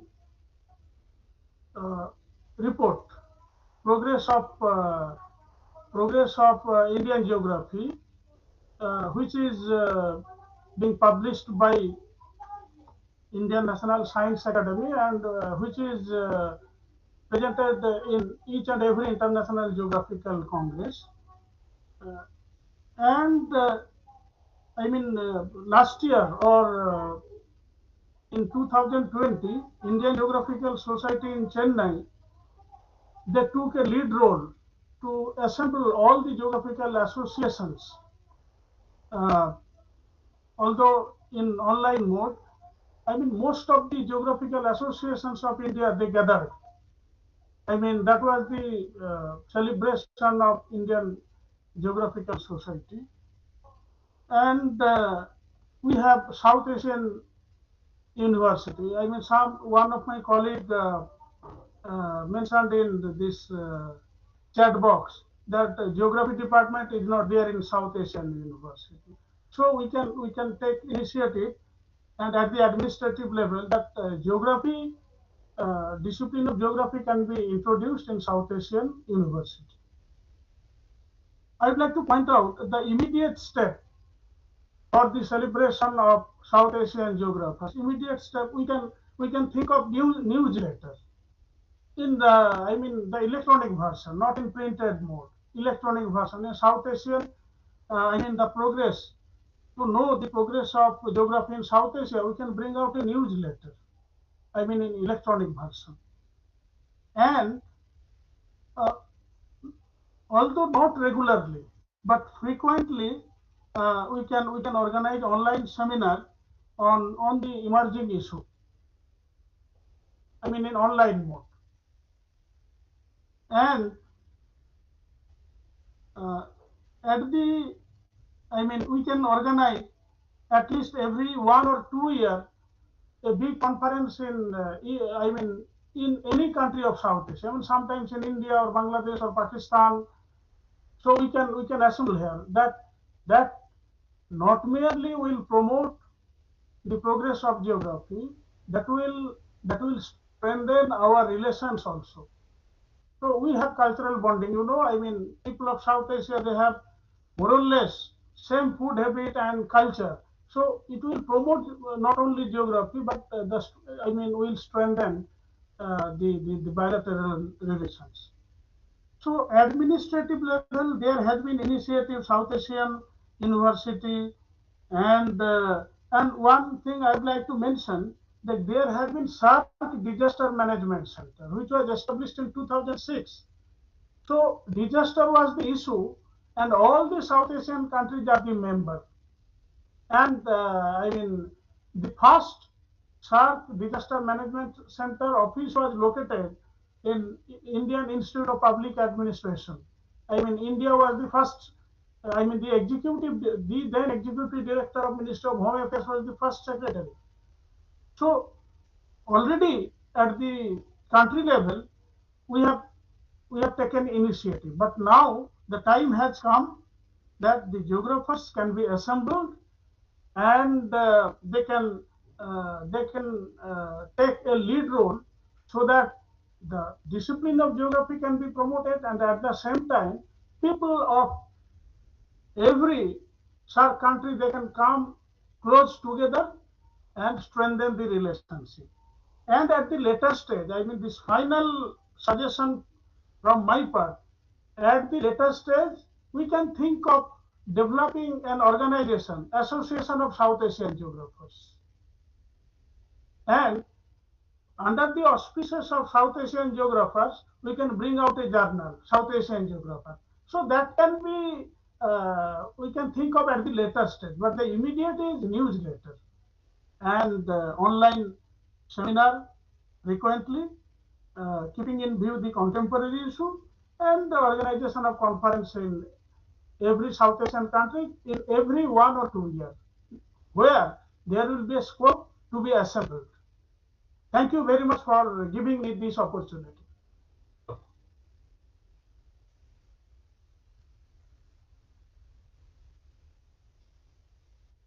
Unmute, please. Unmute, please. Please unmute. Please unmute, sir. Unmute. Sir, please unmute. Professor Shabdar. Professor Shirazi, kindly unmute yourself. We are unable to listen you. Professor Shirazi, just unmute. Please unmute. Your microphone is off. Just unmute. We cannot hear you. Your audio is off. Kindly unmute yourself. Unmute yourself. Your microphone is in offline mode.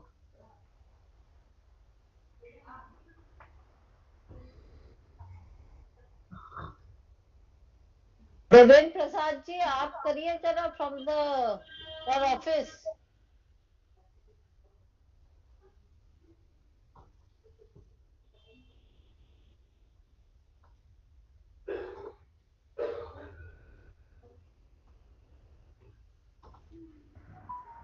Sorry for this inconvenience. Thank you very much, Professor Jan. You have given us good proposal of initiating a journal for the South Asian geographers. and also you are in support of holding conferences. Obviously, that will bring people to people contact, and it will be easier for us to understand more. Thank you very much. And now I will request the next speaker,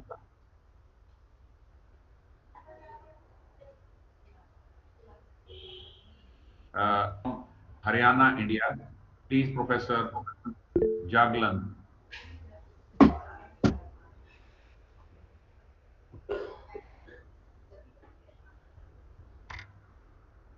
Not, Are you there, Professor? perhaps he is not here. So we shall proceed with the next presenter.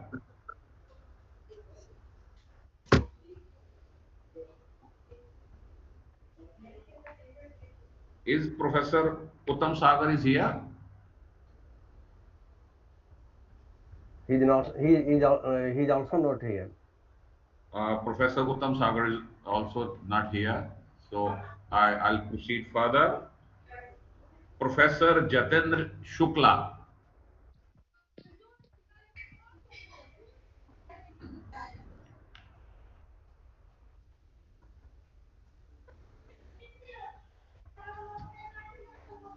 Professor Jatendra Shukla of Ranchi. He is trying. He is here. He is trying.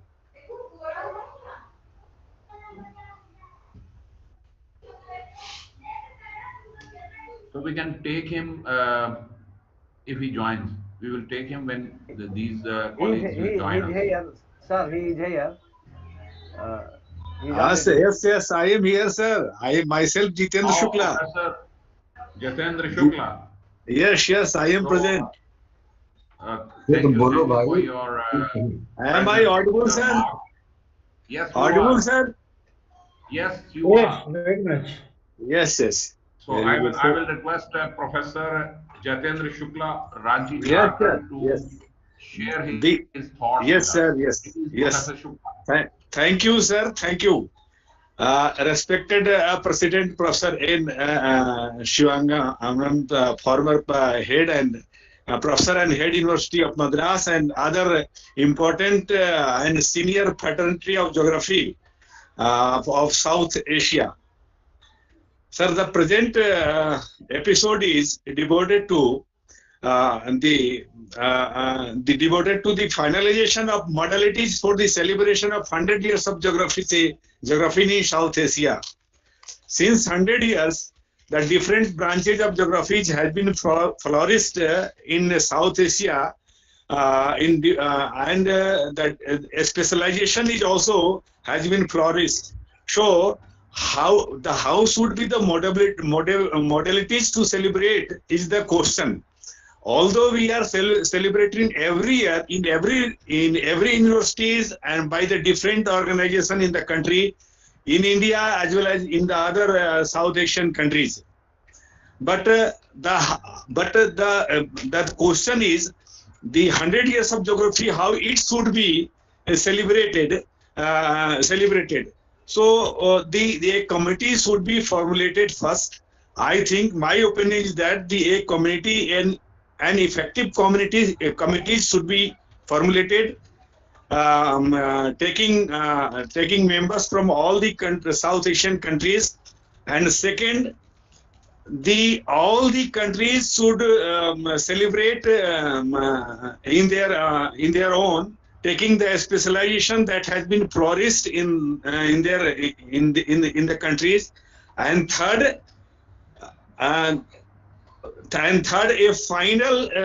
final seminar should be organized in India or other countries. It should depend upon the opinion of the committee that has been that should be formulated for the celebration of the seminar. And second opinion is that, sir, it should be celebrated by the seminar or by writing books. This is my opinion, sir. Thank you. Thank you very much, Professor Jatendra Shukla. You have Just a minute, Mr. Convener. Please, Qureshi. Just a minute. I have a special request from Dr. Sunil Day, who is the president of International Geomorphological Association, has been elected recently. He wants to intervene for 5 minutes, if you can permit. He has joined already. Please, sir. Please, take him, sir. Okay, thank you, Ask Professor him to speak, Qureshi sir. and Professor Shiraji. Just I want to share a few words regarding this 100 years of Indian geography. About 6 months back, we hold an online meeting. Many of the geographers were also present there with the request of Professor K.R. Dixit, who is maybe the senior most geographer in the country. And after that, few days back, I have interaction with Professor Qureshi, and he has sent a very good write-up also. Now, I will just make it brief that we what we'll have to do for the celebrating this 100 years of Indian geography. It is right that it is pre-independence and post-independence. These two periods should be there because pre-independence period there were many countries joined together. But after that, somehow different countries have been initiated, so it is good idea. This is number one.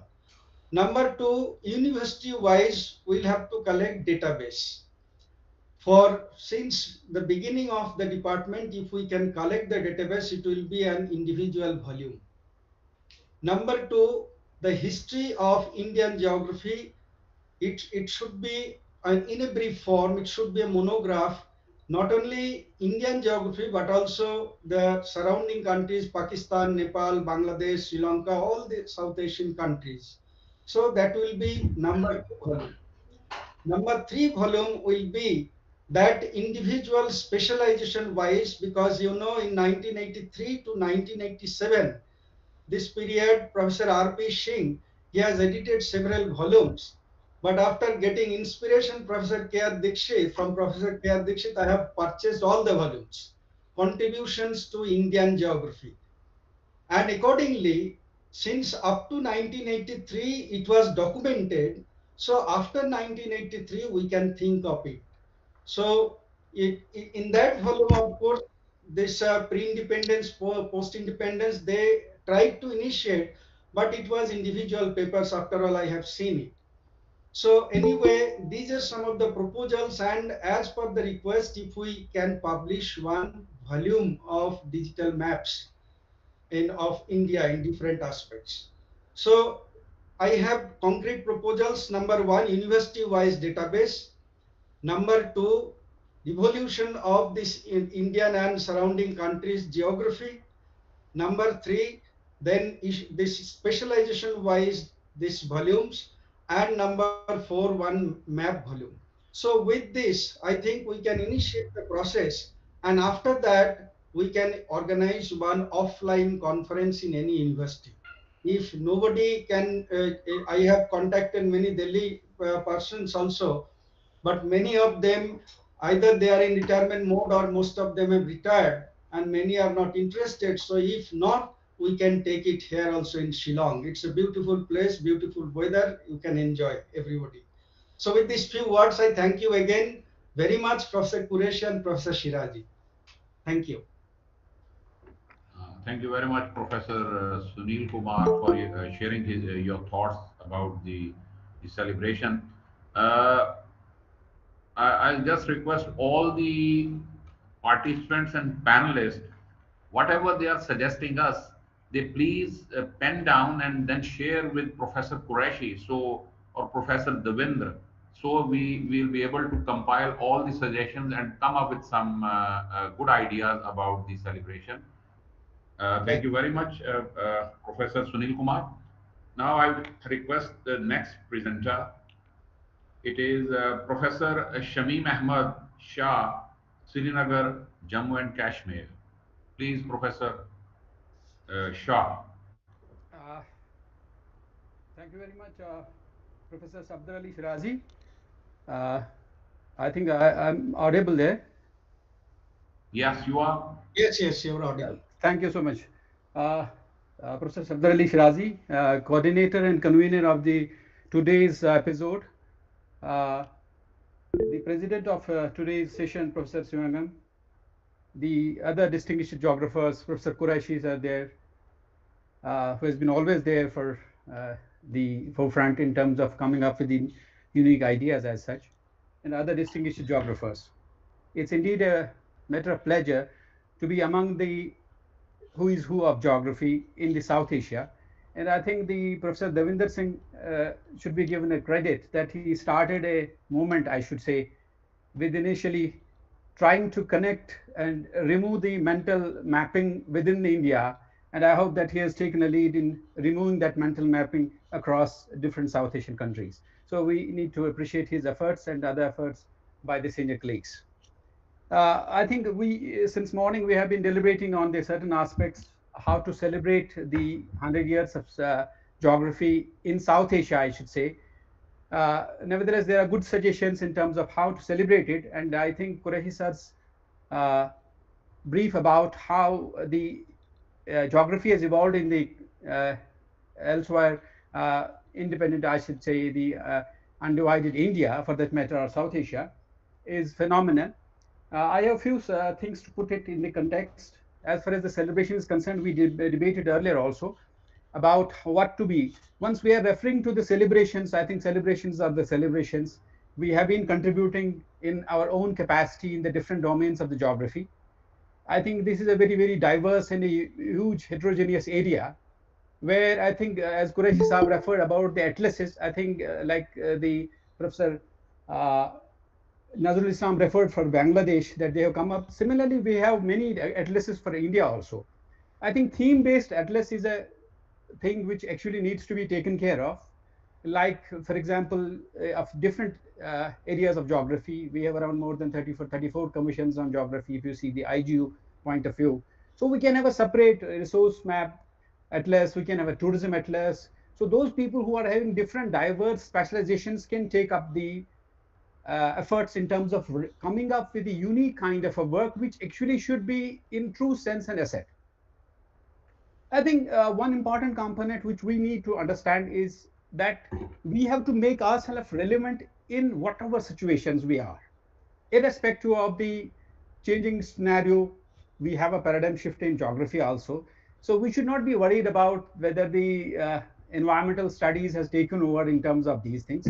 But rather than my point is that we should evolve ourselves within the emerging situations. I think Professor Harjeet Singh ji referred in terms of this, that geography and environmental sciences. But I think the JNU was the first center which came up. I think there's no geography mentioned in the CSIRD as such. So it was a center wherein we had a very holistic view of working together in terms of Munisab's vision of coming up with a center. And then probably at that time, we had an issue of coming up. And similarly, in our department, it was a geography and regional development. So over a period of time, we should remote sensing, GIS has emerged. Initially, geographers took it, but subsequently, it was taken again from us. So we should ensure that the geographers' work is there, and we should actually take up new things which are emerging there, whether it was quantitative, whether it was remote sensing. I think we have taken lead in our department as recently from shifting from the regional development to incorporate the disaster management in it. So, but we have never given up the geography as such. So we have rechristianized it as Department of Geography and Disaster Management. I think geographers' role cannot be ignored in any case, but we have to make ourselves relevant. That's very essential in terms of all the components which are there. Now, as far as the celebration is concerned, I think it is very vast area as specifically. Let we have a theme-based areas. Let in the upcoming Nagi event, in the Indian context, there be a resolution passed in the Nagi that every department will have some kind of a celebration at the local level. And subsequently at the national level or at the South Asian level, we can have a one event, and which will be for the entire South Asian, which can be chosen whether in terms of convenience, in terms of the geopolitical situations which are there, that wherever the people can actually come in and drop in and celebrate that aspect as such. We had certain issues in terms of resolving these things. Somebody referred it that Professor Sabdar Ali Shirazi probably referred in terms of somebody doing a PhD in the Srinagar or in Kashmir University. Yes, there is a center from the Goodwill Ambassador Madanjeet Singh, who started a South Asian center here, which is now the Institute of Kashmir Studies, wherein we had students from Sri Lanka, Bangladesh, and Pakistan, and other countries as such. Subsequently, there are other centers which are coming up in terms of the different parts. So there should be no issue in terms of not having the students across different South Asian countries. And I think IC mode in Nepal is a good example in that sense. So my few points in terms of referring these aspects is that first we have to do it in the at the national level in terms of coming up at the different components in terms of aspects, because any monumental work, whether you are coming up with anything with the changing nature of time, it should not become irrelevant.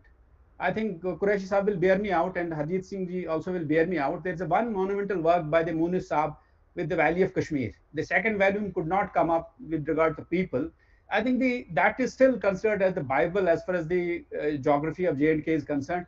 And still, after such a huge amount of time gap, we still search for that kind of a document. So any document which will come up should have some kind of a relevance for the future also. So individually, in terms of the relevance of the areas as such, we should think in sense of that aspect as such, rather than purely making the voluminous works are coming out, because now the changing times have shown up, the journals are enough there. So in terms of just coming up with one journal, how many people actually contribute to that journal, rather than those areas which are the gray areas. We have a common history, we have a common geography. So we actually can't ignore these things. We have been ignoring many other aspects as such. I think the people to contact, probably one important aspect of it, at least join the humans together, so that in the future also we could come up with the things how our progeny or how our the ancestors were working on the different domains, and how we should proceed in the future, like is the case with the most of the European countries as such. So probably you talk of any association in the Europe or in the American side as for that matter, the common issues in terms of geographical aspects and other aspects can be care of. But I do understand that as far as the emergence of geography in different areas, like I think we cannot ignore that aspect. As I referred to CSIRD, similarly, Aligarh had a very strong aspect of agriculture geography. I think they can take a theme on that aspect. Pune had a very unique way of looking at it in terms of their own aspects. BHU had in terms of the planning and urban geography for that matter. Similarly, different departments have their uniqueness in terms of coming up. So I think that is the diversity, that is the uniqueness of geography in true sense. So we think few of things need to be taken care of in terms of the celebrations. So the people to people contact has to be evolved. I think we have taken many steps. I hope that under the patronage of these distinguished geographers, we will be able to come up with a unique models and the unique monumental works, which actually will be something for our progeny as well as the people who are putting in the different parts of the countries. And then the idea of having the co-supervision for different subjects from across the South Asian countries is a very important aspect, and we can take care of. And I think the Sri Lanka and other countries also need to be taken care of this. With these words, I thank the organizers and Professor D.P. Singh ji and the convener of the for today's event for giving me a chance. Thank you very much. Thank you very much for Professor Shamim Ahmed Shah for enlightenment subcontinent. Your suggestions are workable, and definitely we will adhere to all. Thank you very much.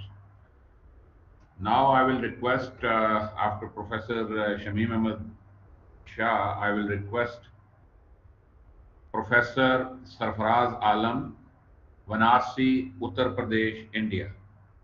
Professor Sarfaraz Alam. He is not present. He is shifting his house, so he has sent us a message. So we will take on to the next speaker. The next in line is Dr. Saleh Jawal from Aligarh, Uttar Pradesh, India. So Professor Saleh Jawal, Also not present. Professor Saleh Jamal. She is also not present, sir.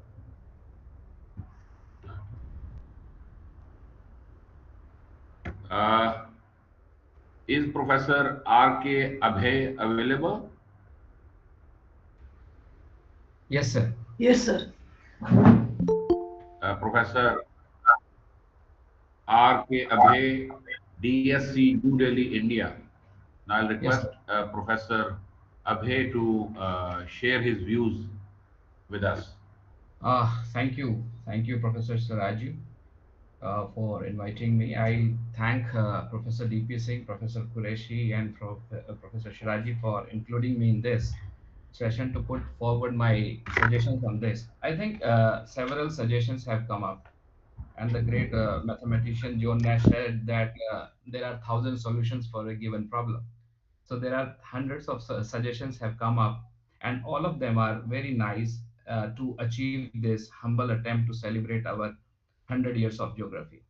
My small suggestion to which can be taken up that how on the modality purpose, that to achieve this objective to come up to understand everything related to South Asian geography. My suggestion is to adopt the bottom up approach.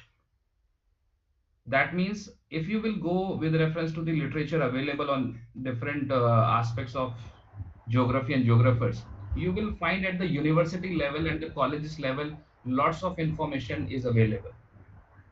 But as you go at the top level, at the Indian level, the literature, the number of literature reduces. So my suggestion is that if we can come up at the university level work, like I remember one of the work by Professor B. Thakur on geography in Delhi. There are articles by K.R. Dikshit on geography in Maharashtra or in Pune. There are articles by Professor Rana P.V. Singh and R.N. Singh on geography in Banaras, like this. So what I can suggest at the micro level or at the bottom level, if we go by this approach, then we can go to the starting from the university level, we can go to the state level, and then to the regional level, and then to the country level. So because at the bottom level, the participation will be more, the level of authentic information for which we are looking will also be accurate, precise, and that can contribute to prepare the more authentic sources and information which persist at the level. So this is the way I think we can reach to this level and we can celebrate this. Thank you, sir. Thank you. This is my simple suggestion. Thank you, sir. Thank you very much, Dr. Rajesh Kumar Abhay, for sharing your views with us. Now I'll request Professor Bimal Kumar Kar, Guwahati, Assam, India. Professor Bimal Kumar, is he around? Yes, I'm present. Please, So, please, namaskar, Professor everybody. Bimal. So I have been listening to the presentations made right from the beginning by Professor M.S. Qureshi. At the very beginning, I must thank everyone present here from all over South Asia, including India, Pakistan, Bangladesh, and some other countries. So I must thank the organizer, Professor D.P. Singh, for having organized and having invited all of us to this important platform to discuss about celebration of 100 years of geography in Indian subcontinent or South Asia. So this is really a very good attempt made by his organization after inviting geographers, senior geographers from all over this region. As pointed out by Professor Qureshi sir, and afterwards there has been a lot of discussion. So I would like to point out a very few things in connection with celebration of geography, 100 years of geography in this region. So while celebrating 100 years of geography, we will have to look back. That means what we have done, how it started during the last 100 years since 1924 or 25, how geography started in this part of the country and how we have reached this stage. So in order to look back, that means in retrospect, we'll learn what is our position and after learning the position, we have to think about what we have to do, in which direction we should go ahead. So for this purpose, what I am thinking is, uh, we should start from the lower level, from maybe the state level.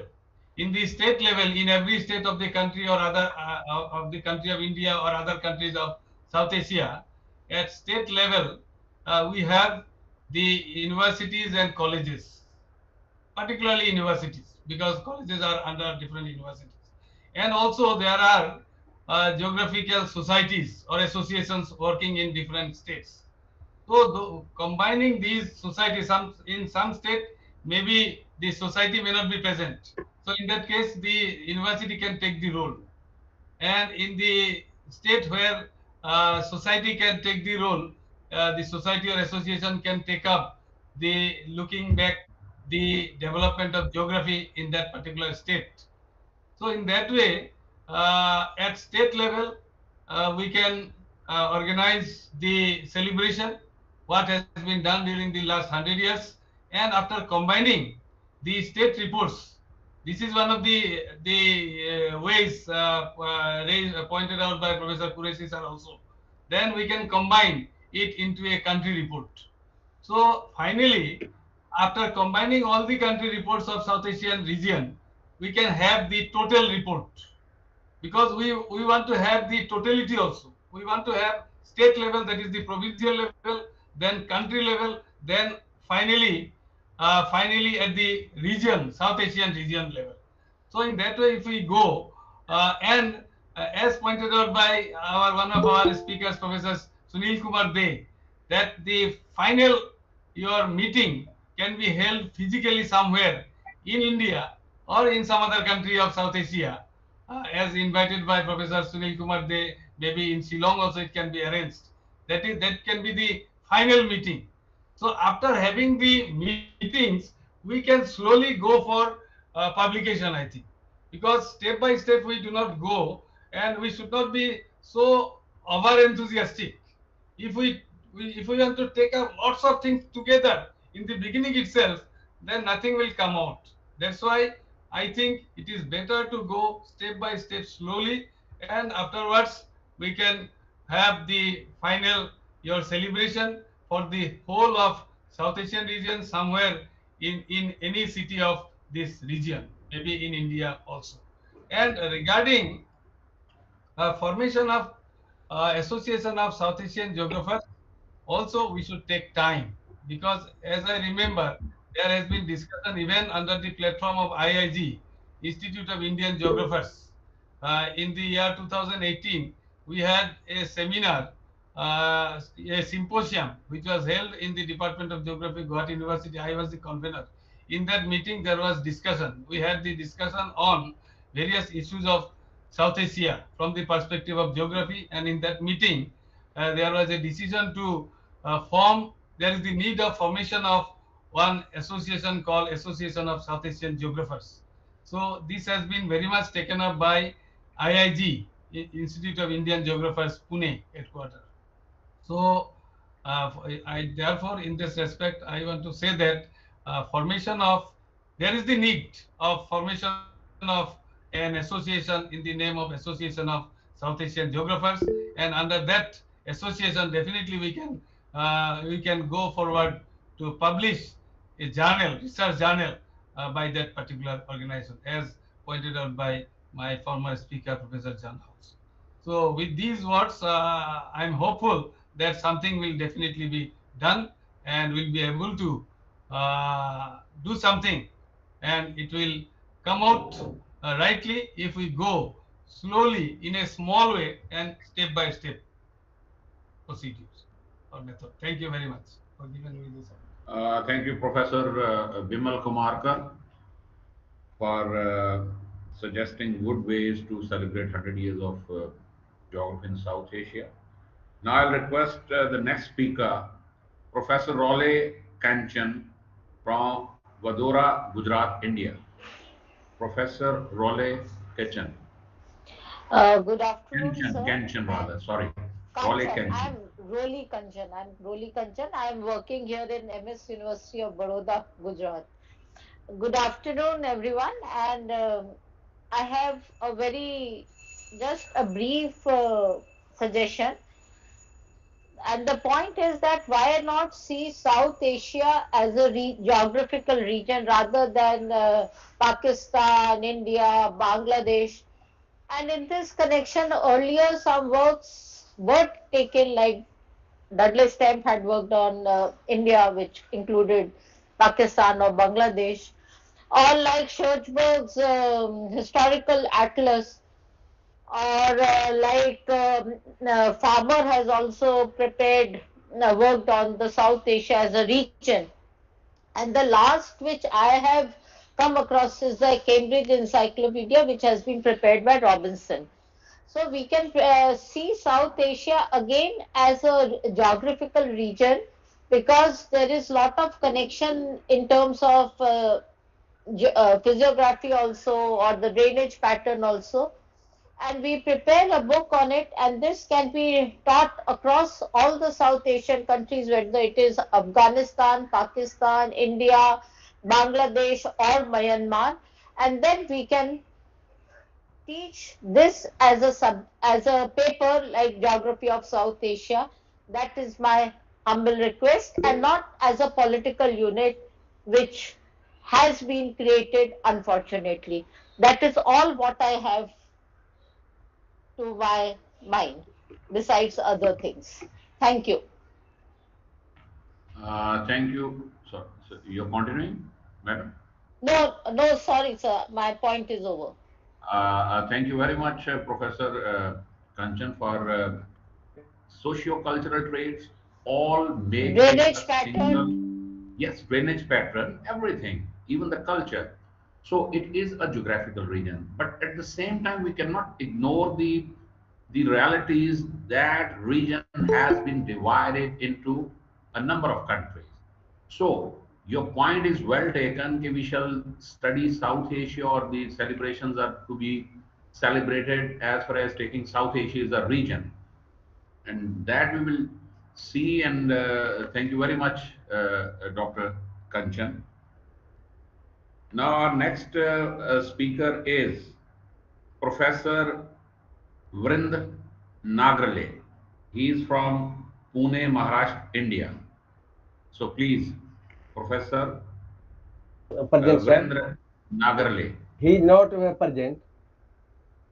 He has requested that he in his native place, out of Pune, so he's not here. Uh, so we shall take on to our next presenter, who is from Pakistan, and I'll request Dr. Shakil Mahmood, the chairman, Geography Department, Government College, University, Lahore. Dr. Shakil, are you there? Dr. Shakil. So probably he's also not with us. The next speaker is Professor P. Nathan from Colombo, Sri Lanka. Professor Nathan is here from Colombo, Sri Lanka. He's present. So we shall move on to our next speaker. And next speaker is also from Pakistan, and he's Professor Dr. Ataur Rahman. He is Chairman Geography Department, Peshawar University, and at present he is President Pakistan Geographical Association. Professor Ataur Rahman, are you there? Yes, sir. Please go ahead, sir. Okay, sir. Thank you very much, Professor Dr. Safdar Ali Shirazi. Actually, I have prepared a presentation, and thank you very much all the organizing committee members for giving me this opportunity to be part of this very important event. In this particular event, I'm very much obliged Professor Ravindra, Professor M.H. Qureshi, for connecting us with the galaxy of geographers from across the South Asian countries. some of the points. I've prepared this presentation, and today we have the convocation ceremony at the University of Peshawar. I left the convocation to join this very important event and to interact with my colleagues, with my friends from across the South Asian countries. Some of the points already discussed by our worthy colleagues, but I would also like to share some of them, which need to be properly highlighted in the centennial celebrations. Regarding the growth and development of geography in South Asia, Pakistan, similar to other countries, the historical growth and development of geography in territory, I propose this that the country may be divided into four major areas. We call it the provinces. And I would like to request Professor Safdar Ali Shirazi to prepare report under the leadership of Professor Safdar Ali Shirazi to prepare report on the growth and development of geography in the province of Punjab. Then I would also like to take the lead of the Khyber Pakhtunkhwa. Previously, the name of this province was Northwest Frontier Province. I will take the lead and I will prepare the report on the growth and development of geography in the province of Khyber Pakhtunkhwa. For third province, Professor Sheba Afsar, she is the head of the department, University of Karachi. And then the fourth one is the province of Balochistan. Dr. Sanaullah Panizai, he is also one of the young leading scientists in the field of geography, serving at the Department of Geography, University of Balochistan, Quetta. Another thing which I would especially like, the second part, which need to be properly addressed in this centennial celebrations, there should be a South Asian Association of Geographers. I think some of our worthy colleagues, they also share this idea. And then there should be a regular phenomenon of organizing conferences, annual conferences. Then there should be a business session for the cabinet selection so that they should properly work for 1 year. And then again, in each conference, annual conference, after the conference, there should be a business session so that they must lead the association, South Asian Geographers Association.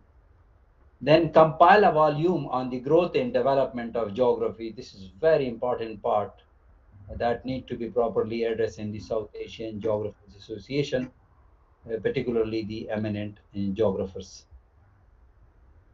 In order to further connect the young geographers, the senior geographers, I would like to propose this very important area that there should be a joint collaborative research publications. I think for this, we need a directory of the geographers across the South Asian countries. If we have a directory, so similar thematic areas researchers can be properly connected. So this is one way of joint publication. So I think this is a good idea if we operationalize this. Then the fourth point is the joint research project. I mean at an international level. Globally, the multidisciplinary cross-cutting and the cross-boundary phenomena, that is very important idea that need to be properly addressed. So this is one way connecting the geographers in the South Asian countries. So I think joint research publication, joint research project is a very good idea connecting the dots.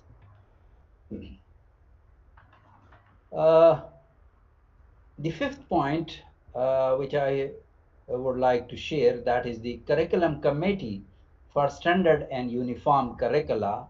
It doesn't mean that there should be no curriculum part of the regional areas, but rather the main frame could be developed, and under that main frame, we can utilize and we can work on this area. So I think the curriculum committee is very important one. So I think in Pakistan, in Pakistan, we have the National Curriculum Review Committee for each disciplines. and geographers always there in the geography national curriculum, and then the disaster management curriculum, the GIS and remote sensing curriculum, and the environmental science. So I mean, the geographers are there, but if we must have a joint curriculum review committee or the joint curriculum committee for the South Asian countries. Then the sixth one is the exchange of faculty members from one university to another university, sharing the ideas, the thoughts. I mean, there are some universities where we have the one research areas. So that research area is a gap area in other universities. So I think it is another area that need to be properly explored. Then the seventh one is the exchange of young scientists among the universities, research areas among the countries. So exchange of young scientists, this is another area that need to be properly explored. Then the eighth one is the hybrid fieldwork and field survey. We recently conducted this kind of study. Like for example, in University of Peshawar, we have a leading geomorphologist, Professor Dr. Mahmoodul Hassan. So there was a lack of geomorphologists in another university, Lahore College for Women University. So we conducted joint and hybrid field survey and field work. So similar research work can be conducted in other areas as well. So this is another area that need to be highlighted. Then the ninth one, exploring career opportunities for the young geographers. Counseling and career opportunities, these are some of the areas that need to be properly addressed, students' guidance and counseling. Uh, some of our colleagues, they also highlighted this area that we must have research journals on South Asia, particularly on the geography. So different thematic areas that need to be covered under the geography journal. So we can start a new journal, but at the same time, we can also be made part of the, I mean, the spatial issues in some existing journals as well. Regional and country-wise Best Scientist Award. This is also one of the important area, regional and country-wise Best Scientist Award. So I think country-wise and then the South Asian-wise, so we can also work on these areas. This will encourage our young scientists, particularly to be part of our this South Asian associations. Then the 13-point regional and country-wise Best Young Scientist Award, not only for the senior geographers, but also for the young geographers in order to further encourage them in the field of geography. This is the last slide. We need for further awareness, we need to have a web and social media pages for the South Asian geographers. And then there should be a membership directories. This will help us to prepare some thematic area-based researchers. Like for example, one person is working in urban geography. So how many geographers they are working, they are conducting their research in the field of urban geography. So I think that will also be very helpful for joint research work, joint research projects, joint organizing conferences. So I think this will be a good database for the geographers, for not only for the existing geographers, but for the young geographers who are entering to the career stage and starting research work in the MPhil, MS, and PhD level. So I think this will be a very important point. And then the events announcements. So all this need to be properly shared on the website, on the social media. So this is also very important, like for example, the Facebook page or the WhatsApp group. So such kind of things that need to be made as part of the South Asian geographers move. Then the 15 points is, I think this is one of the area that need to be addressed by the galaxy of the senior geographers. South Asian University, so there we have the Faculty of Economics and Social Sciences, but I think there are Faculty of the Mathematics and Computer Science. I think we do not have the geography discipline in this particular university, which is in New Delhi, the South Asian University, the SARC University. So I think this geography discipline need to be introduced in this particular university. So I think if you need assistance from Pakistan, I will be there, and you will find me in the front row. Professor Dr. Safzar Ali Shirazi is also there. So we can also help in coordinating and operationalizing and materializing the geography discipline in the South Asian University. Second last point is the special issue in some geography journals, not only in Pakistan. Like for example, Pakistan Geographical Review. It is the editor is Professor Dr. Safdar Ali Shirazi. We can also prepare one special issue on the 100 years in South Asia. So this could be a one opportunity. Similarly, we have so many geography journals in India, like for example, Punjab Geographers. So I think similar journals are also there in India.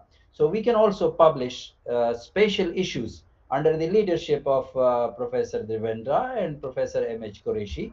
So they can play a leading role as a chief editor and some associate editor from the surrounding South Asian countries. They can also represent and they can coordinate with our senior geographers to take lead and work on these special issues. So they can prepare some key areas. It doesn't mean that there should be a lengthy papers.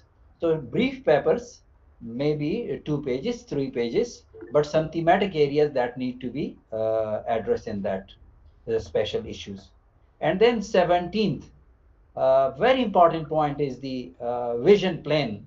I means what we have learned, what are the gaps in the past, and what need to be met is part of our future plan. So I think some new things that are emerging that need to be part of the geography disciplines. Otherwise, we will be lagging behind. So people will conquer that particular area, and we will be not in a position to be part of that particular areas. So I think some vision plans that need to be addressed in the forthcoming 100 years celebration process. With these words, thank you very much, and thank you for giving me the opportunity. Thank you, the organizing committee, and all the galaxy of the geographers from across the South Asian countries. Thank you very much. Thank you all. Thank you. Thank you very much, Professor Ataur Rahman, for your self-explanatory suggestions, and definitely we will talk about them, and definitely we'll take on to that. Now, Professor Harjeet Singh have risen his hand. So, Professor Harjeet Singh, so sir, what do you want to say? Very brief. First of all, I appreciate the great wishes of Professor Atur Rahman for progress of geography and exchange of ideas. But the tragedy is that this is a very, very difficult situation. For that, first of all, we have to improve our relationship between the two countries. I assure you, for a very long period of time, I was chief of international collaboration of Jawaharlal Nehru University. I tried to, bring some students from Pakistan and send some students, and ultimately I failed in all my efforts. I visited Pakistan way back in 1995. You have no idea with how much difficulty I got the visa. And, wherever I traveled in Pakistan, and it was a city specific visa, and this is on mutual things. When people, scholars from Pakistan come, I'm sure India is also doing the same. So I'm not blaming anybody. So wherever I went, somebody was following me, and I went to and thanked them for taking care of me. And they smiled. They were part of their job. No, you see, before that, only thing I can say to your wishes is, I mean, let it happen. But beyond that, we have to improve relationship between our two countries. Unless we improve relationship and reinforce faith in each other, this is not going to happen. That is the sad part of the reality, and that is what I wanted to say. Thank you very much. Thank you very much, Professor Harjeet Singh, for telling us about what you experienced in Pakistan. And you also mentioned that the Pakistani scholars also have this sort of experience when they visited India. I tried my level best to get Indian visa way back in 1998 or 99 when there was a conference of Asian Association of Asian Population Association of Asia, and it was in Delhi. So I tried my level best, but I couldn't get the visa. So issues are there, but there is no harm of thinking. So we once we will think, definitely there will be a way out, and the issues are on the both sides. So, and you rightly pointed, we cannot blame anyone. The scholars, the academicians, they are innocent people.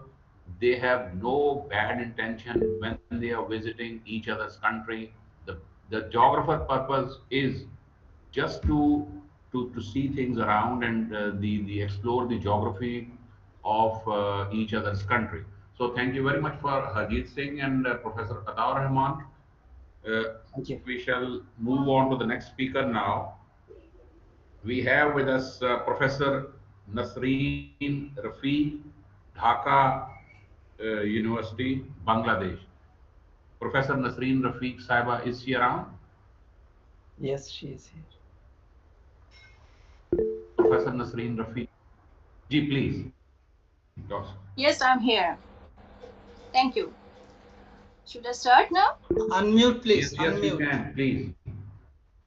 Yes. Okay. Honorable Professor H.M. Qureshi, former head Center for the Study of Regional Development, JNU. Please unmute. I have unmuted.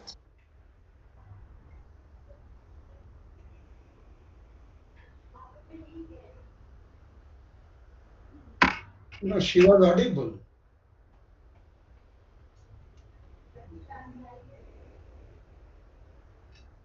But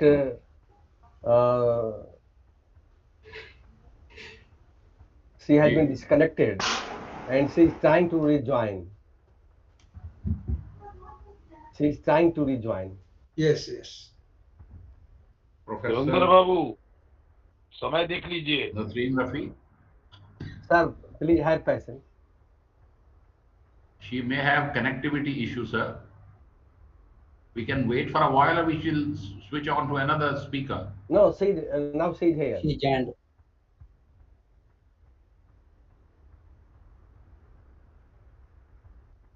Madam, please unmute yourself.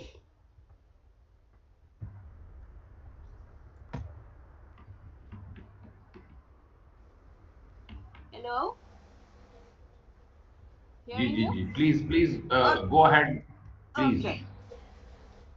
Okay, respected Professor H.M. Qureshi, former head Center for the Study of Regional Development, JNU, and respected convener and coordinator, Professor Safdar Ali, and all other respected senior geographers present here. It's a great pleasure and honor for me and my department to be part of this great platform for celebrating 100 years of geography in South Asia. I would like to thank the organizer of the event, especially Professor D.P. Singh, to invite geographers of Bangladesh to this great event. In Bangladesh, geography as academic discipline was started at the University of Dhaka in 1948. Immediately after the partition of India and Pakistan in 1947, Professor Nafis Ahmed, who was the lecturer of geography at Aligarh University at that time, came back to then East Pakistan, now Bangladesh, and founded geography department at Dhaka University. Initially, higher secondary courses and BA, BSc pass courses were offered from the department. Later, Bachelor in Honors degree was started in 1954 and Master's degree was offered in 1957. Today, our department is a vibrant one with more than 500 students at undergraduate and graduate levels with 120 students in each class. This high number of students enrollment may be the result of changing the name of the department from Geography to Geography and Environment in 1996 to give more emphasis on the special organization of environmental aspects, which the students found very lucrative. In in 2023, the Department of Geography in Dhaka University is going to celebrate 75 years of its journey. Details of our department will be shown by the slides soon after my delivery. Regarding the concept notes by the Professor Qureshi, I would like to say that it's a very well thought and comprehensive. I would like to suggest my opinions on the modality of celebration of the occasion as follows. I have got 4 points regarding this. Firstly, we can prepare country papers or reports on the status of geography in each country involving history and development of geography, teaching and learning in geography, including curriculum and syllabus, and teaching modalities, research and publications, personalities of the department, organization and associations, and future plan in geography. Secondly, we can publish a single book on geography of South Asia based on the country reports combined all together. Thirdly, if time permits, we can also go for thematic paper, writings on various um, selected fields of geography by each country under single umbrella of geography of South Asia, which will be very helpful to students and greater audience of geography. Uh, those fields can be extreme climate, coastal management, urban development, gender and development, like those, uh, etc. Uh, Fourthly, and lastly, we can also arrange, if possible, separate seminars, conferences, online or in person, based on the outcomes of the above endeavors to disseminate knowledge among the member countries of South Asia and greater audience in the world. In future, of course. I believe all these points support Professor Qureshi's concept notes, and any one or two from these points can be taken as modalities to celebrate the occasion. And thank you so much for giving me time. I will now, if you allow me, I can welcome my junior teacher, Najmun Nahar, to present the slides of our department, if we have some time for that. Dr. Sabha, we are running short of time, so your departmental presentation probably is not It will. within the mandate of today's talk. Actually, what we want to know, what you suggest for the celebration of the 100 years of geography. Okay. We know that your department is very well established, so we will take on to for some other time. Thank you. Okay. Sir, convener, sir. Convener, sir. Can we just have a look a couple of slides from our department? Convener, sir. Please Okay. allow her for 5 Yeah, seconds. yeah. Please allow her. Please allow her. 5 6 Please. minutes. Okay, thank you. Thank you so much. Okay. Sumaya. Sumaya, are you there? Sumaya? Uh, Yes. Hello. Stop. Yes, I'm sorry about that. Good afternoon, everyone. I am just trying to present the slides, but I'm not sure that it's. I don't know why it's not showing here. Can you please can you see my window here? Yes, we are. Okay. No, your slides are not visible. Okay. I'm So trying you to. can read out. You can read out. Just tell us All right. about your department. Can you see the slides now? The administration should allow her to do the No, slideshow. no sharing. No sharing screen. Yeah, I'm trying, but it's not showing here. Okay. In that case, please leave that. Yeah. Sumaya, in that. Do you want me to continue in that case, verbally? Okay, we will show it later. Okay. You can actually, we do not have indefinite time, so kindly tell us some basic features which you want to tell. All right. Okay. So I think the historical background has already been given by our chairperson, Professor Nasrin Rafiq Madam, and some I just want to draw your attention in some of our key features related to our academic backgrounds and the courses that we are offering, I think that are quite similar with in this entire subcontinent. So as a full-fledged department, we are offering the BSc, Masters, MPhil and PhD degree at this moment, and we also offer a professional master's degree in disaster management for 2 years courses, and also we provide several training programs focusing on the geospatial techniques and research method issues. So there are several taught courses for the undergrad students, and we have the way these courses are distributed. It's well enough to get a comprehensive idea of geography all over. And for master's level courses, we have three distinct streams, that is physical geography and environment, human geography and environment, urban and regional planning and development. So we do offer three sort of Master of Sciences degree from this department. And we also have MPhil and PhD courses, and we do emphasize on our field works. And in each of our undergrad courses, in the 4 years, our field works are quite dedicated. For example, the first year is more observation based, second year is leadership technique, third year is about the physical geographical investigations, and the fourth year is dedicated for land use planning and environmental investigations. So we have a broad research areas that I think is common in our subcontinent. We have six very rich laboratories, two GIS processing labs, and we are currently there are one international collaborating projects are ongoing. We have our environmental lab for environmental quality analysis and monitoring purposes. Currently, there is a project ongoing. This one is a multinational one and is funded by the Asia Pacific Network Global Change. It's about the phytoremediation of urban wastewater. We also have very rich physical lab which is dedicated to investigating the physical environment across the country. And the present project is the geomorphological investigation of Kaptai Lake in one of the Chittagong Hill Tracts area. So we also have a cartography lab here, and like every other one have said that we do have topo sheets to analyze and train our students for surveying, for teaching them the surveying methods. We have added the drone survey techniques from last year, and we are using the drone survey and trying to improve our understandings, or trying to incorporate the modern techniques into the previous survey methods. And students are quite enjoying this.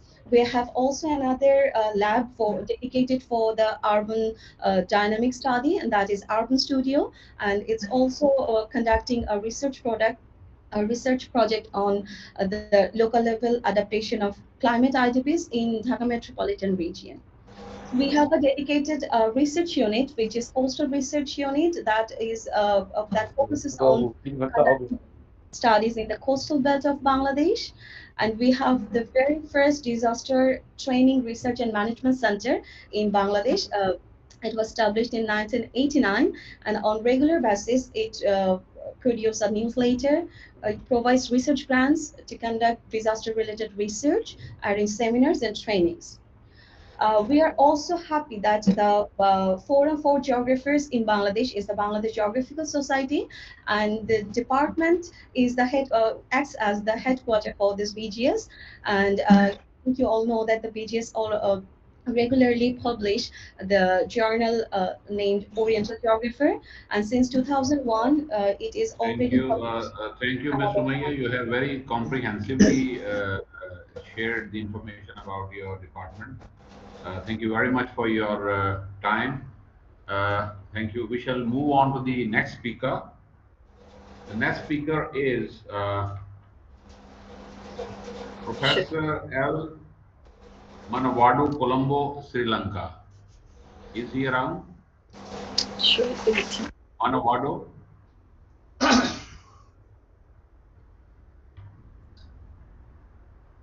Perhaps then we have next speaker, Professor Umesh K. Mandal. Professor Maya? Perhaps he's also not there. So we shall move on to next speaker, Professor N. Shahidul Islam. Shahidul Islam. Sir, you are there, please. Thank you very Dhaka much. University, Bangladesh. Yeah, can you hear me? Just mic test. Can Yes, you hear yes, me? yes. Thank you very much, Professor Siraji, for giving me the opportunity. And I would like to express my sincere thanks to Professor Singh and his group for this nice effort to bring all the senior or majority of the senior geographer of the subcontinent. And a special thanks to Qureshi sir for your keynote paper, which a copy of which I got a few days earlier, and I gave my feedback over there. So I think the time is running so fast that I don't like to make it longer, but I have few points to say. As you have heard or you can realize that Dhaka University started its journey in 1921. So this is one of the oldest university in the subcontinent, and the first university it did in East Pakistan and now in Bangladesh. And it took 27 years to start its geography department, and that is the oldest department. So we started our journey in 1948. So happens to be that next year Dhaka University Geography is going to celebrate its 75th anniversary, and the society started in 1955. So geography, the history of geography in Bangladesh and the history of geography in Dhaka University is quite old. It's nearly 75 years old. And we in the subcontinent are going to celebrate our 100 years. So these two processes from our context can run parallel to each other, complement to each other. To celebrate our 75 years next year, we have already taken a number of programs, mostly in three categories of program, that we are going to organize seminar, we are going to publish some document, that is books, and a big gathering. So we are not suggesting that that has to be replicated in the subcontinent. But when I received the, I got the concept note, I also gave some suggestion, and I don't like to repeat that because most of the things has been covered by the eminent discussion from the panelists. What I would like to say that a few issues come here, and as Dhaka University is celebrating 100 years of its, of its starting, and as part of this celebration, various department, all the department has taken their initiatives. And one of the initiatives taken from our side is that we are publishing one book, the historical development of geography in Dhaka University. So actually we have started the work on our part, and that book has some content, so that how the geography started in Dhaka University and where we are, that would be come out into that book. So this is one kind of starting contribution to the celebration of 100 years. As far as the paradigm shift is concerned, you have said that the celebration process or the concept of celebration could be into two phases, that is pre-independent and post-independent era. That may not fit for all the countries of the subcontinent, because it might have a broader sense, but if we go to the independence as a baseline, it may not fit for all the countries.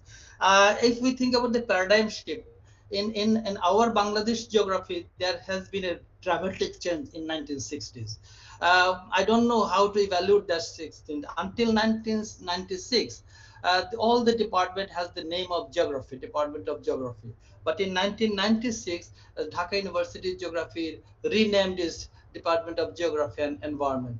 As a consequence of this, nearly all universities changes their name, Department of Geography and Environment, and no other departments remain the original name, Geography. That is one of the big paradigm shift in the naming of the Department of Geography, and as a consequence, environment has come as one of the top priority area to be investigated.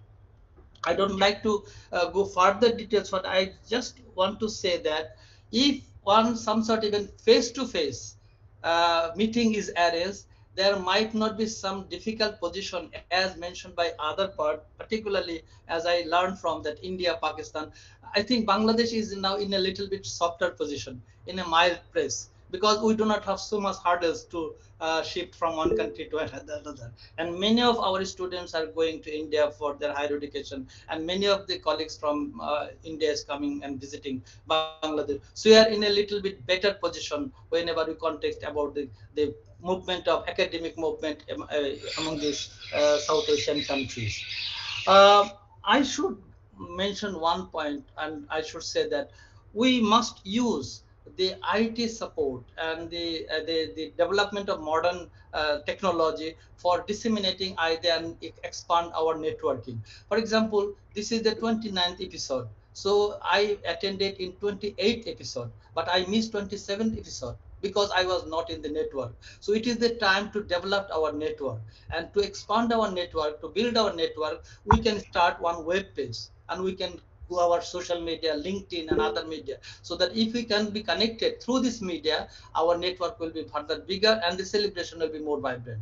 So it should be inclusive, and we can make all the departments of the subcontinent into the process. It will be more vibrant. With this few words, I said we are very much. And one more point I should mention, though it has been mentioned by other person as well, that we can have one organizing committee, starting committee, celebrating committee. I'm not going to mention anybody's name. It since someone has to take the lead, and so that all the department, all the countries can be part of this committee. So if we can have, we can make a that is celebration committee or subcommittee. They can think about as a think tanker how to celebrate this. Still, we have 2 years time. So within this 2 years time period, we can make the event more successful, more vibrant. It can have be a social gathering, it can have an academic gathering, it can have be the publication of some books and journals. With these few words, I am concluding here. Thank you very much.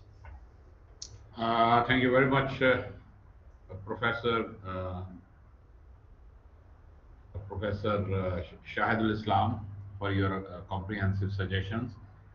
Now we shall move on to the next speaker. We have Professor V.K. Sarvistavi from Uttar Pradesh. V.K. Srivastav, yes, he is. He is here? Yes, yes, he is. Vastavi. Srivastav, V.K. Srivastav Sahab, please. He is here, but he is already here. So we shall move on to conclusion to this meeting, or what? Because now I will request Professor M.H. Qureshi for his concluding remarks on today's discussion. Professor M.H. If chair permits, can I make 2 points very quick? Please. Yeah. In fact, all the deliberations, if we really go through, there are 2 issue comes which must be discussed and resolved. One, what we should do. Administrative report, research report, volume, and all those, etc., etc. The second is, how do we go about it? See, unless and until we decide those 2 points, I think, after the meeting again, we are in the same, what is called that, the square one. So whether we have come to some sort of a understanding that these are the issues which Professor Qureshi has put the 5 points. These are the things we are going to follow and how we are going to follow. A SARC level committee of the South Asian level, then there's a committee at the country level, then at the university level. These modalities need to be very clearly spelled out. Otherwise, the working is going to be different. That's about the organization. One small query from all our professors. Do in our departments we teach the neighboring countries? Why I raised the issue, when I was a student, it is in 71, those terms, 71, 72, in Calcutta University, we have to study a neighboring country. Like I had a paper on Bangladesh and one on the developed countries in Soviet Russia. Then next year there's a paper on Pakistan and some other country. Whether in our, in Bangladesh and, Pakistan, and again in Indian university also, I'm asking because I'm out of the university system, whether we teach the neighboring countries can be thought of. Thank you. In my university, we have in Guwahati University. Thank you very much, Professor Sri Kumar. Bangladesh, Bhutan, and Myanmar. Uh, we do have regional study when we study regional geography of South Asia, and we study all countries belong to the region of South Asia. So, but the modalities can be worked out. The way one of our colleagues suggested to formulate a committee to oversee all the processes of this 100 years of geography, so that can be made. But probably I will request Professor Image Qureshi to conclude today's session. Please, Professor Qureshi. Please, hello, Professor Siraji. Yeah. Hello, Professor Please, Siraji. yeah. Professor Siraji, I am Professor Rana Pratap from Bodhgaya. I want 1 minute, please. Please. Go ahead. Before Professor M.S. Kuresi, I want to say only 1 minute. First of all, I must appreciate the topic we have taken, 100 years of geography in Southeast Asia. That is a nice one. And 18 panelists, they have given their viewpoints, how to celebrate it. And in the beginning, Professor M.S. Kuresi has nicely pointed out 5 points that are very valuable. After all, we have concluded only 2 and 3 things that we must submit the research papers related to the development of 100 years, either in India, Pakistan, Bangladesh, Nepal, Sri Lanka, anywhere, and finally congregate all geographers at a point which should be suitable, which would be without any problem. We should gather and have suggestions how to elaborate and how to publish in a book form. That would be our ultimate game. That should be done like this way. Professor Siraji, I appreciate you. You are having a very good collaboration. You are having very combining capacity to do all the things along with Professor DP Singh. With you, you must proceed on this line, and we have to give a concrete and fruitful results that our attempts, our motives, that would be a successful. Thank you very much. Thank you very much, Professor Rana Pratap, for your kind suggestion. Definitely, we will take this responsibility. If we are all gathered here on this forum, we are here simply because we are all ready to take on to this responsibility of celebrating 100 years of geography in South Asia. Geography is actually in our blood. You see, we are all studied geography, and we know the importance of geography in national development as well. But now, finally, I will request Professor Image Qureshi to conclude the today's session. Of course. Please. Yeah. Sure. Okay, thank you, Professor. Professor B.K. Srivastava is also here. Sorry, okay, B.K. Srivastava. He should also be given 2-3 minutes of time. I think we shall take their suggestions through email, because already it's a lot of time has passed. I think we can request them to give their suggestions by email to Professor Image Qureshi or you or me. Thank you, sir. We shall go ahead. Please, Professor Qureshi. Okay, thank you, Professor Shirazi. Now I think there is a lot which is there in my mouth which I'm unable to chew. So I think 2-3 things can be stated. I will take some time to summarize all this, what has been said by the colleagues. But 2-3 things are very clear, that we have to go for a South Asian Geographical Association. That is one. The other is that the modalities to be worked out, how we are going to go about the celebration over 100 years. So we have about 2 years time when we can formulate. The other is that there may be conferences online, if not offline possible, then online conferences may be convened. And there should be a organization which will do that. one single person may not be able to cope with the type of work which is demanded. So the other is that many issues have cropped up, which are departmental issues. But two things are clear: that the history of departments and also history of associations. We can compile them and try to bring them out.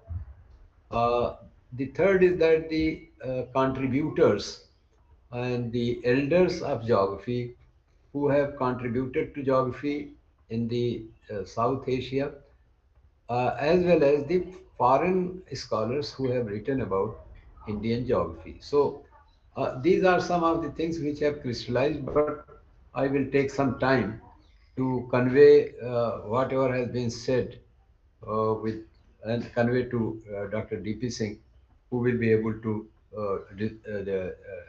disseminate it amongst us. Thank you so much. Thank you very much, Professor Quraishi, and we are grateful for your contribution in this regard. And it is very rightly said that you need time to compile all these suggestions to and come up with some viable way out actually. And we here in Pakistan, we are ready to do whatever you will suggest us.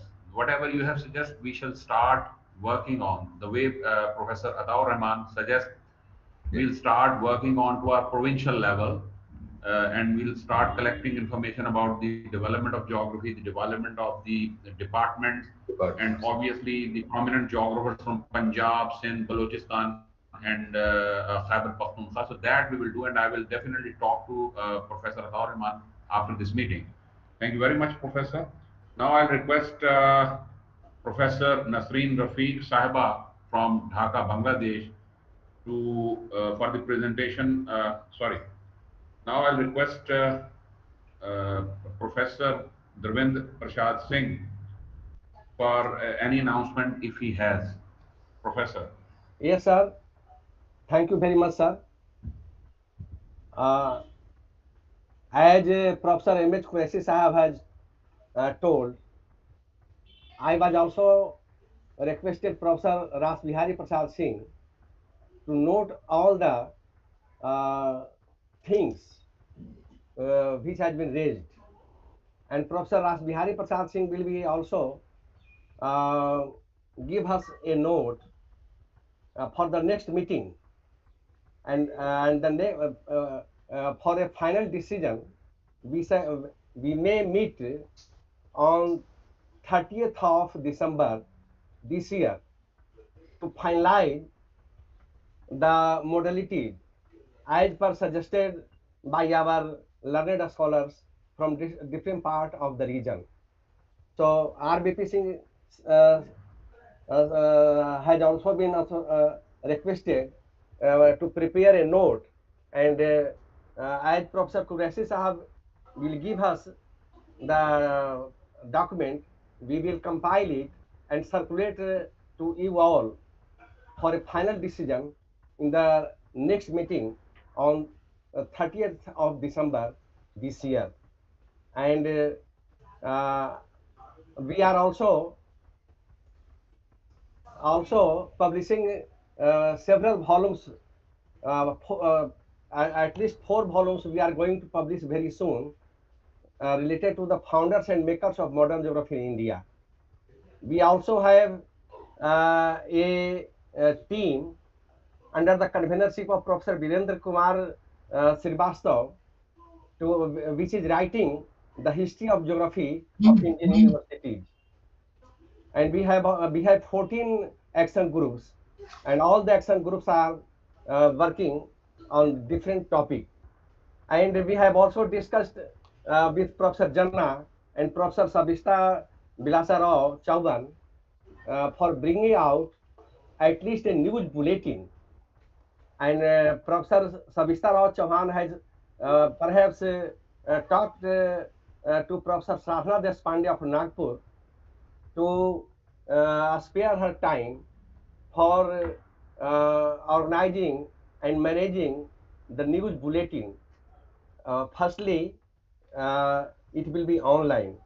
So we request you all to join our the next meeting on 30th of December this year to finalize the modalities, and a report of today's discussion will be presented by Professor R.B.P. Singh on that day. Thank you, sir, very much. Thank you very much, Professor Dhruv Prasad Singh. Now I'll ask Professor N. Sivaganam for his presidential address. Do we have a presidential address now? He is not present, sir. He has convened that due to some unavoidable circumstances, he could not able to be here. No matter.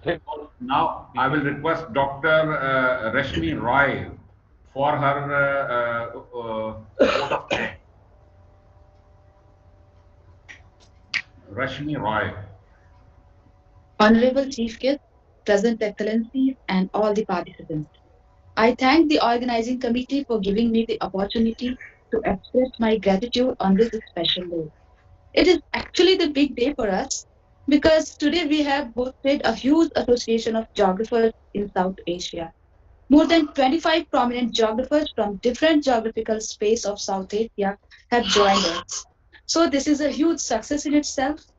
On behalf of the organizing committee, I express my heartfelt thanks to our chief guest, Professor Nazrul Islam, our distinguished guest, Professor V.K. Srivastava, guest of honor, Professor Ataur Rahman. I would also like to thank Professor N. Sivanulam, Professor Amit Qureshi, Professor P.R. Vyas, Professor Safdar Ali Siraji, Professor Nasreen Rafiq, Professor Umesh K. Mandal, Professor M.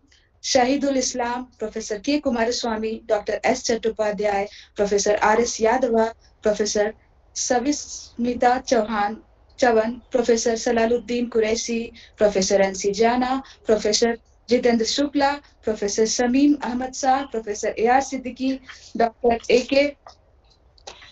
Abhay, Professor Vimal Kar, Professor Roli Kanchan, and Dr. Sakil Muhammad. They have graced us with their presence. I would also like to thank our Director Researches ERAD, Professor DPC, Professor Virendra Sir, our hardworking technical team members, Dr. Amrish Kumar Rai and Dr. Amit Kumar, for making this series a huge success. A special thanks to our active participants, which is definitely an encouragement for the organizing committee. Thank you. Thank you very much, Dr. Rashmi Roy, for vote of thanks. Now I'll request Professor Quraishi to permit us to conclude this meeting. Professor Quraishi, you permit us to conclude this session? Of course, please go ahead. It is actually written. Actually, it is written. So sorry, sir. You permit us? So, in the absence of the chairperson, the responsibility has come to me. So please go ahead. So whatever given to me, so that this I'm following this paper. Thank you very much, all the colleagues from across South Asia for participating in this very informative session, and we all have put forth good suggestions for the celebrations of 100 years of geography in South Asia. I hope Professor Quraishi, along with Professor Singh and other colleagues, they will come up with some solid outlines, so we shall go after that. Thank you very much, all of you. Thank you. Professor Dwind. Thank you, sir, all of you, and hope we shall be meeting in the next time on 30th of December this year for finalization of our mission. Thank you so much. Thank you. all. Thank you all. Thank you all. Thank you all for participation. Thank you. Thank you. Thanks to all for active participation, sir. Thank you, sir. And there should be a coordination committee also. I think I would like to suggest you, Professor Singh, next time we can declare some coordination committee, in December. So including all the senior geographers, those who are working in different countries in Asia. Yes. Actually, sir, Thank you. actually, your suggestion will Let be it followed. let it emerge organically through the meeting. Yeah. That will be much Next better. time. I suggest you next time we can plan before time. It will emerge organically. Yes. I think in December Yes, that is Khuda the Hafiz. best time. Khuda So Hafiz. we can think about this in that direction also. Let's conclude now. Your suggestion will be Please followed. conclude it, sir. Now conclude. This is just What's the informal. This is informal meeting among Yes, all of us. this is So this is informal. We have concluded our session. Thank you. Okay.